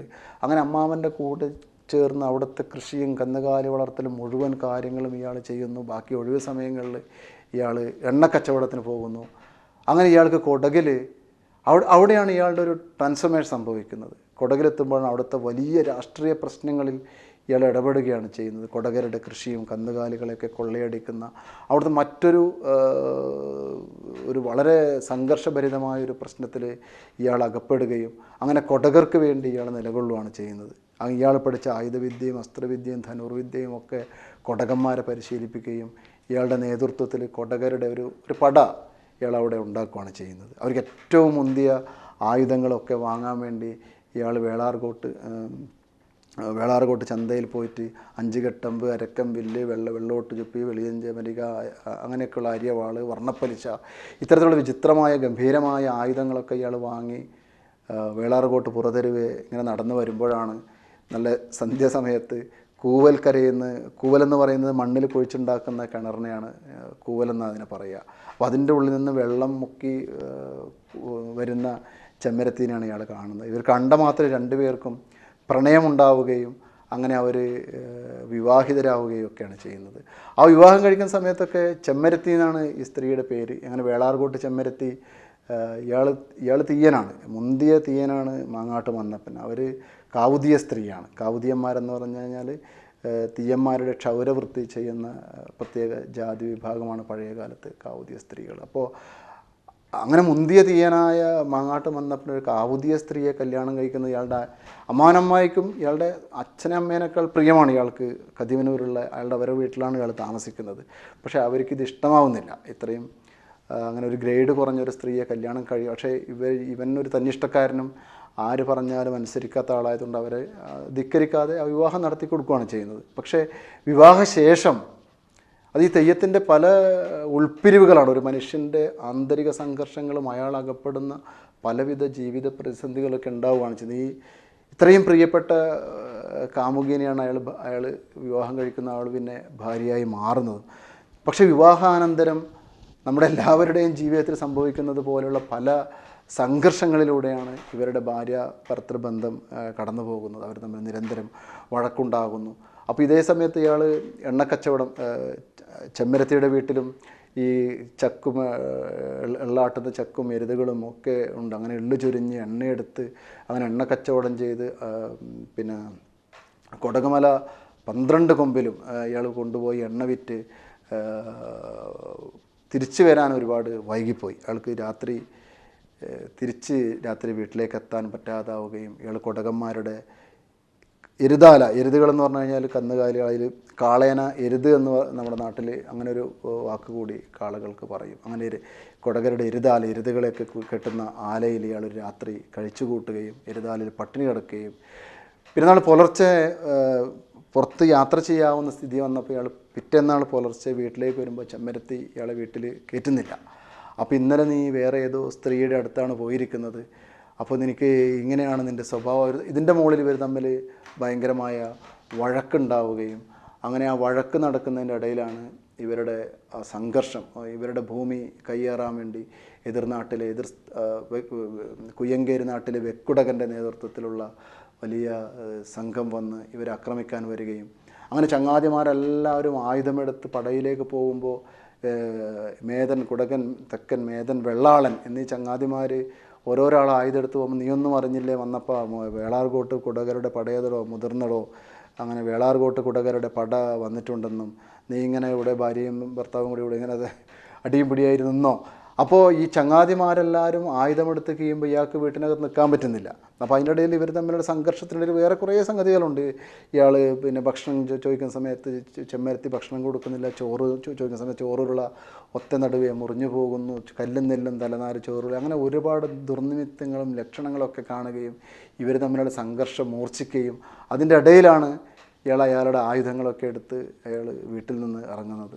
അങ്ങനെ ആയുധങ്ങളെടുത്ത് വീട്ടിൽ നിന്ന് ഇറങ്ങി അത് വളരെ വിശദമായിട്ടാണ് തെയ്യം ഈ ഭാഗങ്ങളൊക്കെ അവതരിപ്പിക്കുന്നത്. അങ്ങനെ ഇവർ ഈ പട മന്നപ്പൻ്റെ നേതൃത്വത്തിൽ ഈ പട ജയിച്ചു. ശത്രുക്കളെല്ലാവരെയും നിലംപരിശാക്കി, ശത്രുക്കളെല്ലാം തുരത്തി ഓടിച്ച് അവരുടെ പ്രശ്നം ഇയാൾ പരിഹരിച്ചു കൊടുത്തു. പക്ഷേ പ്രശ്നം പരിഹരിച്ച് ഇയാൾ തിരിച്ച് ചങ്ങാതിമാരുടെ കൂടെ വരുമ്പോഴാണ് ഇയാളുടെ കച്ചിലപ്പുറത്തേക്കൂടെ ഇങ്ങനെ ചോര ഒഴുകുന്നതാണ് കാണുന്നത്. അപ്പോൾ നോക്കുമ്പോഴേക്കും ഇയാളുടെ ചെറുവിരൽ, ഇടത്തെ കൈയിലെ ചെറുവിരൽ അറ്റുപോയി, ചെറുവിരൽ കാണാനില്ല. അപ്പോൾ അത് ഇയാൾക്ക് ഭയങ്കര ടെൻഷനായി. ഇയാൾ പറഞ്ഞു, അയ്യോ എൻ്റെ ഒരു വിരൽ കാണാനില്ല. അപ്പോൾ ചങ്ങാതിമാർ പറഞ്ഞൊരു ഒരു വലിയ യുദ്ധത്തിൽ ഇതൊക്കെ പതിവുള്ളതാണല്ലോ, നമ്മുടെ ഒരു വിരൽ മാത്രമല്ലേ നമുക്ക് നഷ്ടപ്പെട്ടിട്ടുള്ളൂ, നമുക്ക് നമ്മുടെ ജീവിതം തിരിച്ചു കിട്ടിയിട്ടുണ്ടല്ലോ, വാ നമുക്ക് പോകാം, നമ്മൾ വിജയിച്ചിരിക്കുന്നു. അപ്പോൾ ഇയാൾ പറയും, അങ്ങനെ എനിക്കങ്ങനെ വരാൻ പറ്റില്ല, എനിക്കെൻ്റെ ചെറുവിരലില്ലാതെ നിങ്ങളുടെ കൂടെ. അപ്പോൾ ഇയാൾ തമാശ പറഞ്ഞാണ് വിചാരിച്ചത്. പക്ഷേ അയാൾ വളരെ കാര്യമായി പറഞ്ഞപ്പോൾ അവർ ചോദിക്കണം, അതെന്താ നീ അങ്ങനെ പറയുന്നത്? അപ്പോൾ പറഞ്ഞു, എൻ്റെ ചെമ്മരത്തിക്ക് എന്നെ പൊരുത്തമാകില്ല. കാരണം പൂർണ്ണ രൂപത്തിലുള്ള എന്നെ തന്നെ എൻ്റെ ചെമ്മരത്തി സ്വീകരിക്കാതെ ചെറുവിരലറ്റുപോയ എന്നെ കുവേനെന്ന് വിളിച്ച് എന്നെ ആക്ഷേപിക്കും, കുവേനെന്ന് വിളിക്കും. കുവേനെന്ന് പറഞ്ഞാൽ വികലാംഗൻ, വിരൽ അറ്റുപോയവൻ. അത് പക്ഷേ അങ്ങനെ വിളിച്ചവരൊക്കെ എന്നെ മാങ്ങാട്ട് മന്നനെന്നേ വിളിച്ചിട്ടുള്ളൂ, രണ്ടാം പേര് ചൊല്ലിക്കാൻ ഞാൻ നിൽക്കയില്ല. എന്നെ മാങ്ങാട്ട് മന്നപ്പൻ എന്നല്ലാതെ എന്നെ വേറൊരു പേര് ചൊല്ലുക. അപ്പോൾ ഞങ്ങളാരും വിളിക്കയില്ല മന്നപ്പ നിന്നെ, നിങ്ങളാരും വിളിക്കൂലുമേ കോളനിക്ക്, നിങ്ങളാരും വിളിച്ചാൽ എനിക്ക് പ്രശ്നമൊന്നുമില്ല, വിളിക്കും എന്നെ വേളാറുകോട്ട് ചെന്ന്, അങ്ങനെ രണ്ടാം പേര് ചൊല്ലിക്കാൻ ഞാൻ നിൽക്കയില്ല. നിങ്ങൾ എൻ്റെ ആയുധങ്ങൾ പടക്കളത്തിൽ ഒഴിച്ചേക്കരുത്. അങ്ങനെ പറഞ്ഞ മന്നപ്പൻ ഈ ആയുധങ്ങളെല്ലാം ചങ്ങാതിമാരെ ഏൽപ്പിച്ച് പറയുന്നു, നിങ്ങളെൻ്റെ ആയുധം എൻ്റെ വേളാറുകോട്ട് പടിഞ്ഞാറ്റയിലും, അയാളുടെ വീട് വേളാറുകോട്ട് പടിഞ്ഞാറ്റയിൽ കൊണ്ടുവെക്കണം. അപ്പോൾ ഇവർ പറയണം, അയ്യോ മന്നപ്പോൾ പട കഴിഞ്ഞ് പടക്കളത്തിലേക്ക് നീ രണ്ടാമത് തിരിച്ചു പോകല്ലേ, പോകുന്നത് നമുക്ക് വലിയ അപകടം ഉണ്ടാക്കും. അതുകൊണ്ട് ഞാൻ തിരിച്ചു വരും, കാരണം എന്നെ യുദ്ധത്തിലും പോയിത്തിലും എന്നെ ആർക്കും വെല്ലാൻ പറ്റില്ല എന്ന ഒരു ഉറപ്പോടു കൂടിയാണ് അയാൾ പോകുന്നത്. പക്ഷേ അയാളുടെ ഒരു തീരുമാനമാണ്. അയാൾ പറയുന്നത്, പടയിൽ നഷ്ടപ്പെട്ട ആ ചെറുവിരലും കൊണ്ട് ഞാൻ ഇങ്ങ് പോരാം. പക്ഷേ ഇയാൾ പോകുമ്പോഴേക്കും ബാക്കിയായ ശത്രുക്കൾ അവിടെ മുൾക്കാട്ടിലൊക്കെ ഒളിച്ചിരിക്കുന്നുണ്ടായിരുന്നു. ഇയാളെ കൊല്ലുകയും ഇയാളുടെ ശരീരത്തെ 108 കഷ്ണങ്ങളാക്കി മുറിച്ചെടുത്ത് അവിടെ മുണ്ടമുള്ളിലും കൈതമുള്ളിലൊക്കെ കോർത്തിടുകയാണ് ചെയ്യുന്നത്. അപ്പോൾ ഈ വിവരം ചെമ്മരത്തി അറിഞ്ഞ്, അപ്പോൾ ചെമ്മരത്തി വന്നിട്ടിങ്ങനെ കാണുവാണെങ്കിൽ ഒരു മുൾക്കാട് നിറയെ തൻ്റെ ഏറ്റവും പ്രിയപ്പെട്ട തൻ്റെ പുരുഷൻ്റെ ശരീരത്തെ ഇങ്ങനെ, അപ്പോൾ ആ ശരീരങ്ങളൊക്കെ പെറുക്കി കൂട്ടി അപ്പോഴേക്കും ഇയാളുടെ മച്ചുരൻ അണ്ണുക്കൻ അവിടെ വരുന്നു. അങ്ങനെ ആ ശവശരീരങ്ങളൊക്കെ പെറുക്കി കൂട്ടി അത് ദഹിപ്പിക്കുമ്പോൾ ഈ ഒരു സങ്കടം താങ്ങാൻ പറ്റാതെ ചെമ്മരത്തിയും ആ ചിതയിൽ ചാടി ആത്മഹത്യ ചെയ്യുകയും, അങ്ങനെ മന്നപ്പനും ചെമ്മരത്തിയും ഈ അണ്ണുക്കൻ അമ്മാവൻ്റെ മകനാണ് ഈ കർമ്മങ്ങളൊക്കെ ചെയ്യുന്നത്. തൻ്റെ മച്ചുരനും മച്ചുനിച്ചയും തൻ്റെ കൺമുന്നിൽ ഇങ്ങനെ മരണപ്പെടുന്നത് കണ്ടപ്പോൾ അയാൾക്ക് ഇത് സഹിക്കാൻ പറ്റാതാവുകയും, അങ്ങനെ പുള്ളിയുടെ ശരീരത്തിലേക്ക്, മച്ചുനൻ്റെ ശരീരത്തിലേക്ക് മന്നപ്പൻ കടന്നു വരികയും, അങ്ങനെ അയാളിൽ വെളിപ്പെട്ടുകൊണ്ട് ഞാനിങ്ങനെ മരിച്ചിട്ടില്ല എന്നും, അങ്ങനെ അതിൽ ഭയങ്കര ഒരുപാട് കാര്യങ്ങളുണ്ട് അതിനകത്ത്. ഈ വെളിപാട് ഈ മച്ചുനന് കിട്ടി. അയാൾ വീട്ടിലേക്ക് വരുന്ന സമയത്ത് ഇയാൾ ഭയങ്കര കൃഷിക്കാരൻ കൂടിയാണല്ലോ. അപ്പോൾ അയാൾ ഈ അയാളുടെ കതിവനൂർ വീട്ടിലും അയാളുടെ ഭാര്യയുടെ വേളാർകോട്ട് വീട്ടിലും ഞാൻ മുന്നിൽ കൊണ്ടുവച്ചത് ഒരു ഊൺകദളി വാഴ, പിന്നെ കൊണ്ടുവച്ചത് ഒരു തേൻകദളി വാഴ, കിടുകിട ഞെട്ടുന്നതിൻ്റെ ഊൺകദളി വാഴ. അപ്പോൾ ഇയാൾ വെച്ചിരിക്കുന്ന വാഴ രാത്രി ഇങ്ങനെ വെട്ടി വിറച്ച് നിൽക്കുകയാണ് വാഴ. അപ്പോൾ വാഴയിൽ തൊട്ടപ്പോഴാണ് ഈ അണ്ണുക്കൻ കതിവനൂർ വീരൻ മാങ്ങാട്ട് മന്നപ്പനായി മാറി മരിച്ചിനെന്ന് ഭാവിക്കേണ്ട. അപ്പോൾ ഇവരെല്ലാവരും ഇയാളുടെ അടുത്ത് വരുന്നു. ഈ അണ്ണുക്കനാകെ മാറിയിരിക്കുകയാണ്. അയാൾ വെട്ടി ഉറഞ്ഞ അയാൾ കതിവനൂർ വീരൻ്റെ വെളിച്ചപ്പാടായി നിൽക്കുകയും, അങ്ങനെ അണ്ണുക്കനിലൂടെ ഞാനിങ്ങനെ കതിവനൂർ വീരൻ തെയ്യമായി മാറിയെന്ന്, അങ്ങനെയാണ് ഇതിൻ്റെ ഒരു വലിയൊരു ഹിസ്റ്ററിയാണ്. ഞാനത് വളരെ ചെറുതായി പറഞ്ഞിട്ടുള്ളതാണ്. അങ്ങനെ കതിവനൂർ വീട്ടിലുണ്ടായിരുന്ന കതിവനൂർ വീരൻ ഇവിടുന്ന് കച്ചവടത്തിന് പോയ കച്ചവടക്കാരോടൊപ്പം മലനാട്ടിലേക്ക് വരികയും അങ്ങനെ കണ്ണൂർ ജില്ലയിലെ മട്ടന്നൂരിനടുത്തുള്ള ആമേരി പള്ളിയറയിൽ ആമേരി വീരനായി മാറുകയും അങ്ങനെ ആ മട്ടന്നൂരിനടുത്തുള്ള ആമേരിയിൽ നിന്നാണ് പിന്നെ ഈ കതിവനൂർ വീരൻ നമ്മുടെ നാട്ടിലൊക്കെ. ഇതാണ് ഒരു തെയ്യം. നമ്മുടെ നാട്ടിലുള്ള ഒരു തെയ്യത്തിൻ്റെ വളരെ വിശദമായൊരു സ്റ്റോറിയുടെ ചെറിയൊരു ഭാഗമാണ് ഞാൻ പറഞ്ഞിട്ടുള്ളത്.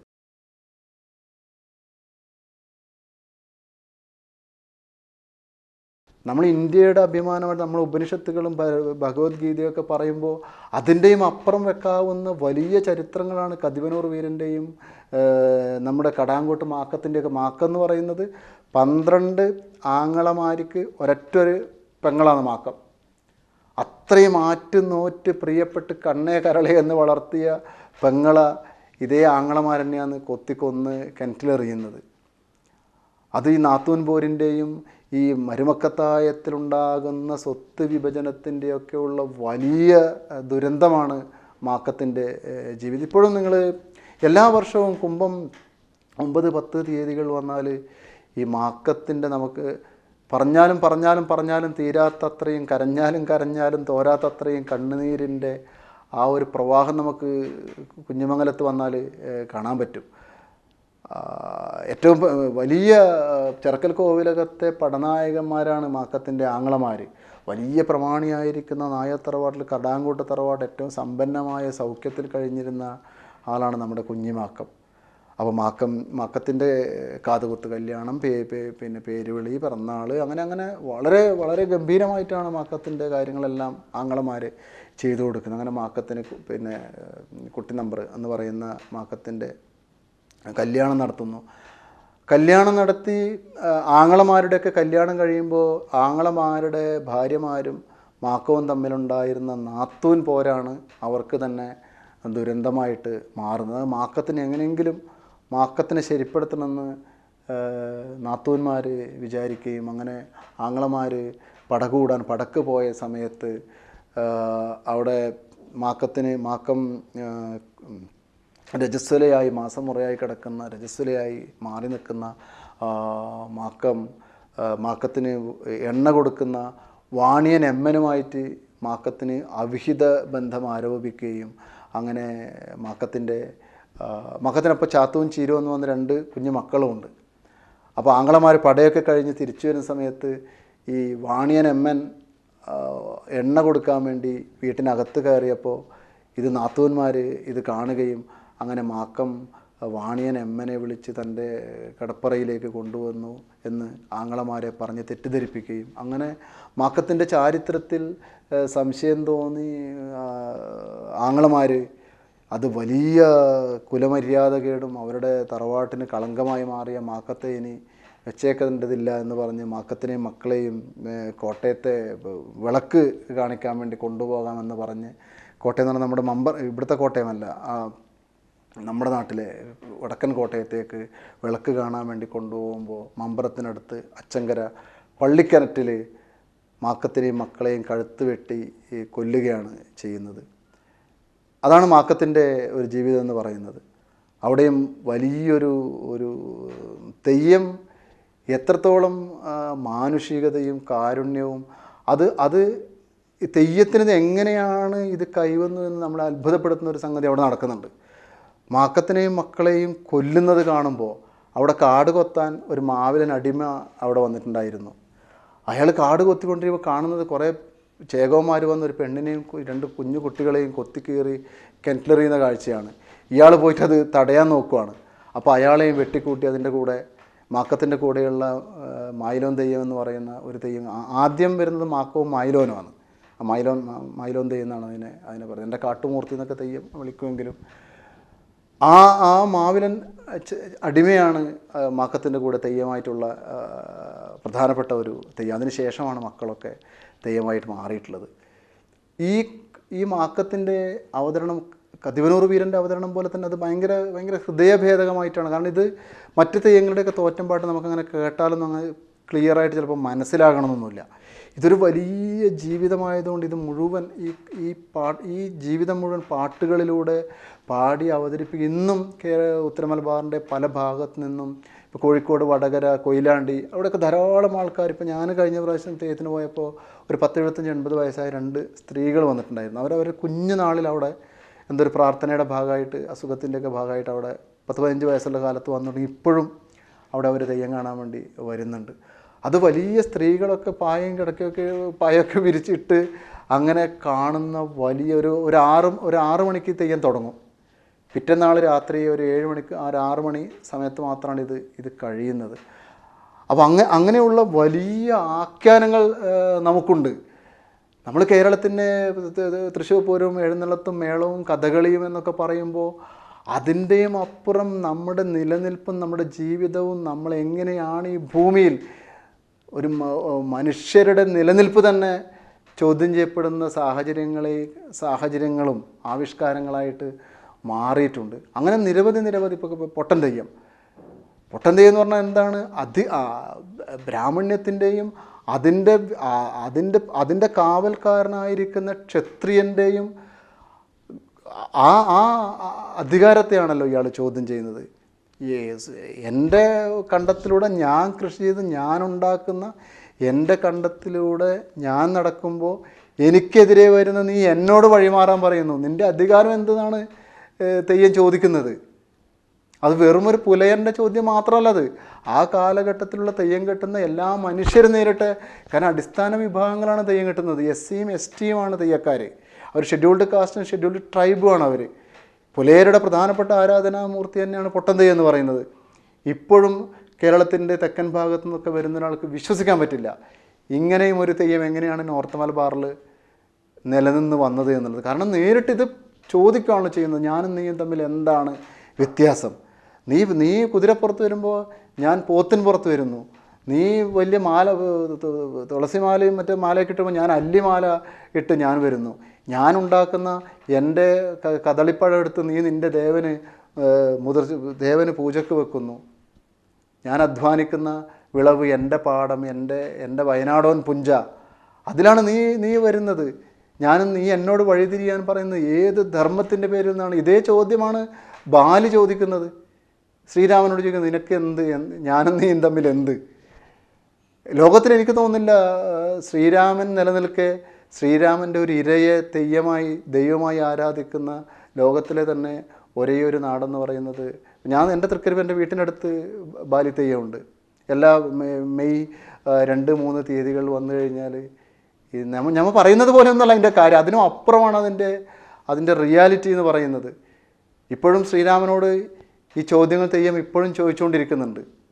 അതിന് ഉത്തരവൊന്നും, കാരണം ശ്രീരാമൻ എന്ന് പറയുന്നത് വലിയ അധികാരവും ഒരു ഉത്തരവും നൽകിയില്ലെങ്കിലും ഇവിടെ ജീവിക്കാവുന്ന വലിയ സാമ്പത്തിക ശക്തിയും വലിയ രാഷ്ട്രീയ ശക്തിയും വലിയ ആത്മീയ ശക്തിയൊക്കെയായി മാറി ശ്രീരാമൻ നിലനിൽക്കുന്നിടത്തോളം കാലം ബാലിയുടെ ചോദ്യങ്ങളായി തന്നെ നിലനിൽക്കുക മാത്രമേ ചെയ്യുള്ളൂ. അതിനുള്ള ഉത്തരങ്ങളൊന്നും തെയ്യത്തിലെ ബാലി എന്ന് പറയുന്നത് ഇതര രാമായണ ആഖ്യാനങ്ങളിലെ ബാലി പോലെയല്ല.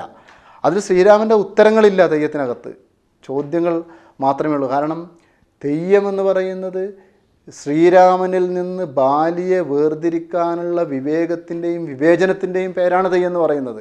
നിങ്ങൾക്ക് ശ്രീരാമനെ വേണോ ബാലിയെ വേണോ എന്ന് തെയ്യത്തിനോട് ചോദിക്കുമ്പോൾ രണ്ടാമതൊന്നും ആലോചിക്കാതെ പറയുന്നത് ഞങ്ങൾക്ക് ബാലിയെ മതി എന്നാണ്. സംസ്കൃതം പറയുന്ന ശ്രീരാമനെ കൊണ്ട് തെയ്യക്കാരുടെ ജീവിതത്തിൽ നിന്ന് യാതൊരു കാര്യവുമില്ല. ബാലി എന്ന് പറയുന്നത് ഒന്നര ബലവാനായ ഞാൻ. ഒന്നര ബലവാൻ എന്ന് പറഞ്ഞാൽ ബാലി ആരാണ്? എൻ്റെ ഒരു ബലവും എന്നെ എതിർക്കുന്നവൻ്റെ അധിക ബലവും. അങ്ങനെ ഒന്നര ബലവാനായ ഞാൻ നിൻ്റെ കൂടെ ഉണ്ട്. ആരാണ് ബാലിയെ ആരാധിക്കുന്നവർ? ഈ ഭൂമിയിൽ ഏറ്റവും കൂടുതൽ കഠിനാധ്വാനം ചെയ്യുന്ന തൊഴിൽ കുലങ്ങളുടെ നേതാവാണ് ബാലി എന്ന് പറയുന്നത്. അയാളൊരു തൊഴിലാളി വീരനാണ്. ഇയാളെ കണ്ടെടുക്കുന്നത് നമ്മുടെ നാട്ടിൽ നിന്ന് പയ്യന്നൂരിനടുത്ത് മാതമംഗലത്തുനിന്നും എരമത്തുനിന്നും പെരിയാരത്തുനിന്നൊക്കെ ആശാരിപ്പണിക്ക് ഹംപിയിലേക്കും കർണാടകത്തിൻ്റെ വടക്കൻ ഭാഗങ്ങളിലേക്കൊക്കെ തൊഴിൽ തേടിപ്പോയ ആശാരിമാരുടെ കഠിനാധ്വാനത്തിൻ്റെ ഒരു നിമിഷത്തിലാണ് ബാലി സംഭവിക്കുന്നത്. മനോഹരമായൊരു കഥയോ ചരിത്രമോ ജീവിതമോ അതിനുണ്ട്. ഈ ആശാരി വലിയ നിർമ്മിതികൾ ഉണ്ടാക്കാനുള്ള വൻമരങ്ങൾ തേടിപ്പോകുമ്പോൾ ഒരു കാട്ടിനകത്ത് വെച്ച് മണ്ണുമ്മൽ മേലാശാരി, മണ്ണുമ്മൽ വിശ്വകർമ്മൻ എന്ന് പറഞ്ഞ മണ്ണുമ്മൽ വിശ്വകർമ്മൻ ഈ ഒരു മരം മുറിക്കുന്നതിനുള്ള ഒരുപാട് കാര്യങ്ങളുണ്ട്. അതിന് ദന്തധാവന മന്ത്രം, പിന്നെ ദാരുപരിഗ്രഹം, അങ്ങനെയൊക്കെയുള്ള മന്ത്രങ്ങളൊക്കെ നടത്തി ഈ മരത്തെ മറ്റ് ജീവവിമുക്തമാക്കി. അങ്ങനെ എല്ലാവരും ഒഴിഞ്ഞു പോയതിന് ശേഷം മാത്രമേ ഒരു മരം മുറിക്കാൻ പാടുള്ളൂ ആശാരിക്ക്. അതിലുള്ള പക്ഷികളും സൂക്ഷ്മസ്ഥൂലങ്ങളായ ജീവജാലങ്ങളും എല്ലാം ഒഴിഞ്ഞു പോയി. അങ്ങനെ അവസാനം മാത്രമാണ് ആ മരം മുറിക്കേണ്ടത്. അങ്ങനെ ഈ മരം മുറിക്കുന്ന സമയത്ത് ഇതിൻ്റെ ഏറ്റവും മുകളിൽ നിന്ന് ഇയാൾ ചെയ്യുന്ന കാര്യങ്ങളൊക്കെ കണ്ടുകൊണ്ടിരിക്കുന്നുണ്ട്. അപ്പോൾ അയാൾ പറയുന്നുണ്ട്, എല്ലാവരും പോയി കഴിഞ്ഞെങ്കിലും ഞാൻ പോയിട്ടില്ല, ഞാനിതിൻ്റെ മുകളിൽ തന്നെയുണ്ട്, ഞാൻ ബാലിയാണ്. അങ്ങനെ ഈ ചടങ്ങുകളും കാര്യങ്ങളും ഒക്കെ വളരെ കൃത്യമായി ചെയ്യുന്ന വളരെ നിസ്വനായ ആശാരിയോട് ചോദിക്കണം, നീ ആരാണ്? ഈ കാട്ടിനകത്ത് വന്ന് ഈ കാര്യങ്ങളൊക്കെ ചെയ്യുന്നത്? അപ്പോൾ ഞാനിങ്ങനെ ഒരാശാരിയാണ്. അപ്പോൾ ആരും എന്നാൽ പിന്നെ ഒരു കാര്യം ചെയ്യാം, ഞാൻ ഇനി നിൻ്റെ കൂടെ ഞാൻ വരാം. അങ്ങനെ അന്നത്തെ കാലത്തെ ഉത്തര മലബാറിലെ തൊഴിലാളികളുടെ കഷ്ടപ്പാടിലേക്കും ദുരിതത്തിലേക്കും തൊട്ടുകൂടായ്മയിലേക്കും തീണ്ടിക്കൂടായ്മയിലേക്കും അവരനുഭവിക്കുന്ന എല്ലാ ദുരന്തങ്ങളിലേക്കും ദുരിതത്തിലേക്കുമാണ് ബാലി വരുന്നത്. ബാലി വന്നിട്ട് ചെർക്കൽ കോവിലകത്തെ തമ്പുരാൻ്റെ അടുത്തേക്ക് അല്ല ബാലി പോകുന്നത്. ബാലി മണ്ണുമ്മൽ പടിഞ്ഞാറ്റിൽ, ഇപ്പോഴും നിങ്ങൾ വന്നാൽ മണ്ണുമ്മൽ പടിഞ്ഞാറ്റയിൽ ബാലിയെ കാത്തിരിക്കുന്ന തമ്പാൻ വിച്ചോർമ്മൻ എന്ന് പറഞ്ഞ ആശാരി അവിടെ ഇപ്പോഴും ഉണ്ട്. അത് മലയാളത്തിലുണ്ടായ ഏറ്റവും മികച്ച രാമായണ ആഖ്യാനമാണ്. പക്ഷേ അതിനത്ര അങ്ങനെ ഒരു ഇൻ്റർപ്രിട്ടേഷൻ ഒന്നും അതിനുണ്ടായിട്ടില്ല. അങ്ങനെ ഒരു രാമായണ ആഖ്യാനം കേരളത്തിൽ വേറെ എവിടെയും ഉണ്ടായിട്ടില്ല. അതാണ് ബാലിയുടെ ചരിത്രം എന്ന് പറയുന്നത്. നോർത്ത് മലബാറിൽ ഒട്ടനവധി ബാലിക്കാവുകളുണ്ട്. ശ്രീരാമന് വേണ്ടി ഒരു കാവും നോർത്ത് മലബാറിൽ നിലനിൽക്കുന്നില്ല. പിന്നീട് അണ്ടല്ലൂർ കാവിലൊക്കെ ശ്രീരാമൻ്റെ ദൈവത്താറും അങ്ങനെയുള്ള തെയ്യങ്ങളൊക്കെ ശ്രീരാമനിലേക്ക് മാറുന്നതൊക്കെ ഉത്തരേന്ത്യയിലുണ്ടായിരുന്ന തുളസീദാസരുടെ രാമചരിതമാനസത്തിൻ്റെ ഒക്കെ തുടർന്നുണ്ടായിരുന്ന രാമായണത്തിൻ്റെ ശ്രീരാമൻ്റെയൊക്കെ വലിയ പടർച്ച, അത് വലിയ ചരിത്രമാണ്. എങ്ങനെയാണ് രാമനും രാമായണവും നമ്മളടക്കം കർക്കിടക മാസത്തിൽ രാമായണമൊക്കെ വായിക്കാനുണ്ടാവുന്നത്, അത് വേറൊരു രാഷ്ട്രീയ, കാരണം ഇന്നും രാമൻ പ്രഭാവം ഇപ്പോഴും ഇല്ലാണ്ടാവുന്നൊന്നുമില്ലല്ലോ ഈ വർത്തമാനത്തിനകത്തും. അങ്ങനെ ബാലി നമ്മുടെ തെയ്യമാണ്, പൊട്ടൻ നമ്മുടെ തെയ്യമാണ്, കതിവനൂർ വീരൻ്റെ കൂടെയുള്ള കൂടാളിത്തറയിൽ കുഞ്ഞിരാമൻ, മാക്കം, മുച്ചിലോട്ട് ഭഗവതി, അങ്ങനെ ഒരുപാട് തെയ്യങ്ങളുണ്ട്. ഇപ്പോൾ തുലാപ്പത്തിനിറങ്ങുന്ന പ്രധാനപ്പെട്ട തെയ്യങ്ങൾ, ഇപ്പോൾ തുലാപ്പത്തിനിറങ്ങുന്ന കുളച്ചേരി വിഷകണ്ഠൻ എന്ന് പറയുന്ന തെയ്യം. കുളച്ചേരി വിഷകണ്ഠൻ എന്ന് പറയുന്ന അയാളൊരു കള്ള് ചെത്തുന്ന തീയനാണ്. ചാത്തമ്പള്ളിയിലെ കള്ള് ചെത്തുന്ന കണ്ടൻ എന്നാണ് അയാളുടെ പേര്. ഇയാൾ കള്ള് ചെത്തുന്ന തീയനായിരിക്കുമ്പോഴും ഈ തീയന്മാരും നോർത്ത് മലബാറിലെ അടിസ്ഥാന വർഗ്ഗങ്ങളൊക്കെ ഒരു വിഭാഗം വലിയ പാണ്ഡിത്യത്തിൻ്റെയും ജ്ഞാനത്തിൻ്റെയും ഒക്കെ ഉടമകളാണ് അവർ. അതെങ്ങനെയൊക്കെ അവർക്കത് സാധ്യമായിട്ടുണ്ട്. മാക്കം തന്നെ വിദ്യ പഠിക്കാൻ പോകുന്നത് ഈ കണിശൻ എന്ന് പറയുന്ന പ്രത്യേക ജാതി വിഭാഗം നമ്മുടെ നാട്ടിലുണ്ട്. കണിശന്മാരെന്ന് പറയുന്ന ഈ ഓലയിൽ കുടകളൊക്കെ ഉണ്ടാക്കലാണ് അവരുടെ കുലവൃത്തി.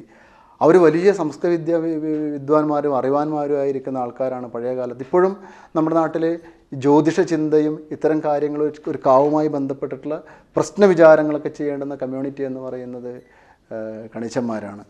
അപ്പോൾ അവർക്ക് സംസ്കൃതം അറിയാം. ഇപ്പോൾ യോഗി എന്ന് പറയുന്ന മറ്റൊരു യോഗി ഗുരുക്കന്മാരുണ്ട്. വലിയ ബ്രാഹ്മണന്മാരും തന്ത്രിമാരൊക്കെ ചെയ്യുന്ന വലിയ തന്ത്രകർമ്മങ്ങളൊക്കെ ചെയ്യുന്ന. അപ്പോൾ നോർത്ത് മലബാറിലുള്ള ജാതി സംവിധാനത്തിനകത്ത് മാടായിക്കാരി ഗുരുക്കളെ പറ്റി പറയുമ്പോൾ രക്തരൂക്ഷിതമായ ഒരു അധ്യായമാണ് മാടായിക്കാരി. പുലയരുടെ നിരവധി തൊണ്ടച്ചന്മാർ, എത്രയോ ഗുരുക്കന്മാർ, എല്ലാവരും കൊല ചെയ്യപ്പെട്ട മനുഷ്യരാണ്. മാടായിക്കാരിയെ കൊല്ലാൻ എന്താണ് കാരണം? അയാൾ ഒരു മനുഷ്യന് ആർജിക്കാൻ പറ്റുന്നതിനും അപ്പുറമുള്ള അറിവാണ് കാര്യം എന്ന് പറയുന്ന പുലയച്ചക്കൻ ആർജിച്ചിട്ടുള്ളത്. അത് അയാൾ ഇല്ലാതാക്കുക എന്ന് പറയുന്നത് അത് നമ്മുടെ പൗരോഹിത്യത്തിൻ്റെയും ഭരണകൂടവും എല്ലാ കാലവും ഇതേ ചെയ്യുള്ളൂ. അത് പണ്ടാണെങ്കിൽ അതിൻ്റെ തുടർച്ചകൾ ഇല്ലാതാക്കുക, അയാളുടെ ശബ്ദത്തെ ഈ ഭൂമിയിൽ നിന്ന്. പക്ഷേ തെയ്യം അത് തിരിച്ചു പിടിക്കുന്നുള്ളതാണ്. ബാക്കി എല്ലാ ചരിത്രവും എല്ലാ സാമൂഹിക നരവംശ ശാസ്ത്രവും ഒക്കെ അവരെ മറന്നു കഴിഞ്ഞാലും അവരെ വെയിൽ കൊള്ളാതെ, മഴ കൊള്ളാതെ, ചെതലെടുക്കാതെ, കടലെടുക്കാതെ കാത്ത് രക്ഷിക്കേണ്ടുന്ന ഒരു ഉത്തരവാദിത്വമാണ് നമ്മുടെ നാട്ടിലെ തെയ്യങ്ങൾ നിർവഹിച്ചത്. അതുകൊണ്ടാണ് മാടായിക്കാരിയുടെ ചരിത്രം ഇപ്പോഴും നമ്മുടെ നാട്ടിൽ വന്നാൽ ഒരുപാട് പുലിമറഞ്ഞ തൊണ്ടച്ചൻ എന്ന് പറയുന്ന മാടായിക്കാരിയെ നമുക്ക് കാണാൻ പറ്റും. കുളച്ചേരി വിഷകണ്ഠൻ അയാളൊരു കള്ള് ചെത്തുന്ന തീയനാണ്. അയാൾ ഈ അസ്ത്രവിദ്യയും ധനുർവിദ്യയും ആയുധവിദ്യയും മറ്റ് മന്ത്രതന്ത്രങ്ങളും യോഗവും വിഷചികിത്സയും ഇത് മുഴുവൻ പഠിച്ച് തമ്പുരാട്ടിയെ വിഷം തീണ്ടിയപ്പോൾ എല്ലാവരും പരാജയപ്പെട്ട് ഈ തമ്പുരാട്ടി മരിച്ചു എന്ന് പറഞ്ഞ് അവരെ ചിതയിൽ ദഹിപ്പിക്കാൻ കൊണ്ടുപോകാൻ സമയത്താണ് കള്ള് ചെത്തുന്ന കണ്ടനത് കാണുന്നതും കണ്ടൻ താഴേക്ക് ഇറങ്ങി വന്ന് മരിച്ചുപോയ തമ്പുരാട്ടിയെ വിഷചികിത്സ ചെയ്ത തമ്പുരാട്ടിക്ക് മരുന്നും മന്ത്രമൊക്കെ കൊടുത്ത് അവരെ രക്ഷപ്പെടുത്തി അവരെ വീണ്ടും ജീവിതത്തിലേക്ക് കൊണ്ടുവന്ന് അതിൻ്റെ പക തീർക്കുന്നത് ഇയാളെ കൊന്നുകൊണ്ടാണ്. അവരെ ചികിത്സിച്ച് പരാജയപ്പെട്ട ബിഷഗ്വരന്മാർക്ക് അത് വലിയ അപമാനമായി തോന്നുകയാണ്. അങ്ങനെയാണ് കണ്ടനെ കൊന്നുകളയുന്നതും അതേ കണ്ടൻ അതേ മണ്ണിൽ തന്നെ തെയ്യമായി മാറുകയും ചെയ്യുന്നത്. കൊളച്ചേരി വിഷകണ്ഠൻ തെയ്യമാവുന്ന പോലെ തന്നെ അന്ന് കൂടാളിത്തറയിൽ കുഞ്ഞിരാമൻ, ഞാൻ നേരത്തെ പറഞ്ഞ കണ്ടൻ തീയനാണെങ്കിൽ കുഞ്ഞിരാമൻ യോഗി ഗുരുക്കളാണ്.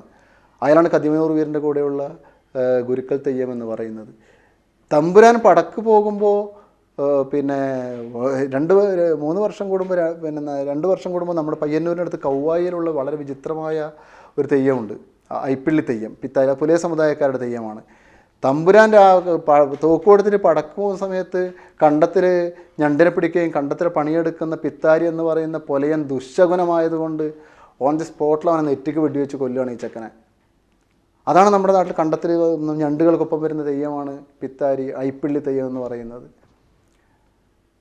നമ്പോലൻ തെയ്യം, ഒരുപാട് ഗുരുനാഥന്മാർ അങ്ങനെ തെയ്യങ്ങളുടെ സ്വന്തം ചോരയിൽ ചവിട്ടിക്കൊണ്ടാണ് നടന്നു പോയിടത്തൊക്കെ ചോര വീഴ്ത്തിക്കൊണ്ട് ചോരയുടെ ചരിത്രം മണ്ണിൽ അവശേഷിപ്പിച്ചുകൊണ്ടാണ് ഈ തെയ്യങ്ങളൊക്കെ ഇത്രയും കാലം കടന്നും അതിൻ്റെ ചരിത്രത്തിൻ്റെ തുടർച്ച പോലെ. എന്തുകൊണ്ടാണ് തെയ്യം ഇത് ഏറ്റെടുക്കുന്നത്? പയ്യന്നൂർ ചെങ്ങൽക്കോട്ടത്ത് വന്നാൽ പന്നികളാണ് അവിടെ തെയ്യം. നമ്മളെല്ലാവരും പന്നികളെ വെടിവെച്ച് കൊല്ലുമ്പോൾ പന്നികളെ വെടിവെച്ച് കൊല്ലാനുള്ള ഉത്തരവിൻ്റെ മറവിൽ അതിന് വിധേയപ്പെട്ടും അല്ലാതെയുമൊക്കെ മൃഗവേട്ട ഒരു ഹരമാകുമ്പോൾ അങ്ങനെ വേട്ടയാടി കൊന്നുകളഞ്ഞ പന്നികൾ തന്നെയാണ് തെയ്യമായിട്ട്. ചെങ്ങൽക്കോട്ടത്തിനകത്ത് പന്നിയും മക്കളും ഒരു തെയ്യമാണ്. അവർ വേട്ടയാടേണ്ടതില്ല. പന്നിക്ക് വേണ്ടുന്ന നെല്ലും കറ്റയും വെള്ളരിക്കയും ഇതൊക്കെ വേറെ കൊടുത്തു കഴിഞ്ഞാൽ പന്നി അത് കൊണ്ടുപോയിക്കോളും. അവിടെ തന്നെ അതേ കോട്ടത്തിൽ തന്നെ പിന്നെ തെങ്ങിൻ്റെ മുകളിൽ കയറി തേങ്ങ പറിക്കാൻ വേണ്ടി വന്ന ഒരു തീയക്കാർന്നൊരു തെങ്ങിൻ്റെ മുകളിൽ നിന്ന് വീണ് മരിച്ച ഒരു തെയ്യം കൂടി അവിടെയുണ്ട്. അപ്പോൾ അങ്ങനെ തെയ്യത്തിൻ്റെ ചരിത്രം എന്ന് പറയുന്നത് അത് ചരിത്രത്തിൻ്റെ ചരിത്രം എല്ലാ കാലത്തും ചരിത്രത്തിൻ്റെ എല്ലാ സ്ഥലത്തു നിന്നും തുടച്ചു മാറ്റപ്പെടാൻ, അങ്ങനെ തുടച്ചു മാറ്റിയിട്ടും പോകാതെ ബാക്കിയായ വീറിൻ്റെയും വീര്യത്തിൻ്റെയും പേര് കൂടിയാണ്. അതുകൊണ്ടാണ് തെയ്യം ഇത്രയും ചോന്നുപോയത്. 10-ാം ഉദയ ചോപ്പിനൊപ്പം തെയ്യം വരുന്നത് അതിലും തീവ്രമായ ചോരയുടെ ആ ചോരയിലാണ് ഈ തെയ്യമൊക്കെ നമ്മളോട് നിന്ന് സംസാരിക്കുന്നത്. തെയ്യം ഇത്രയും ചോന്നു പോകുന്നതും തെയ്യത്തിൻ്റെ മണ്ണിത്രയും ചോന്നു പോകുന്നതൊക്കെ അതുകൊണ്ടാണ്.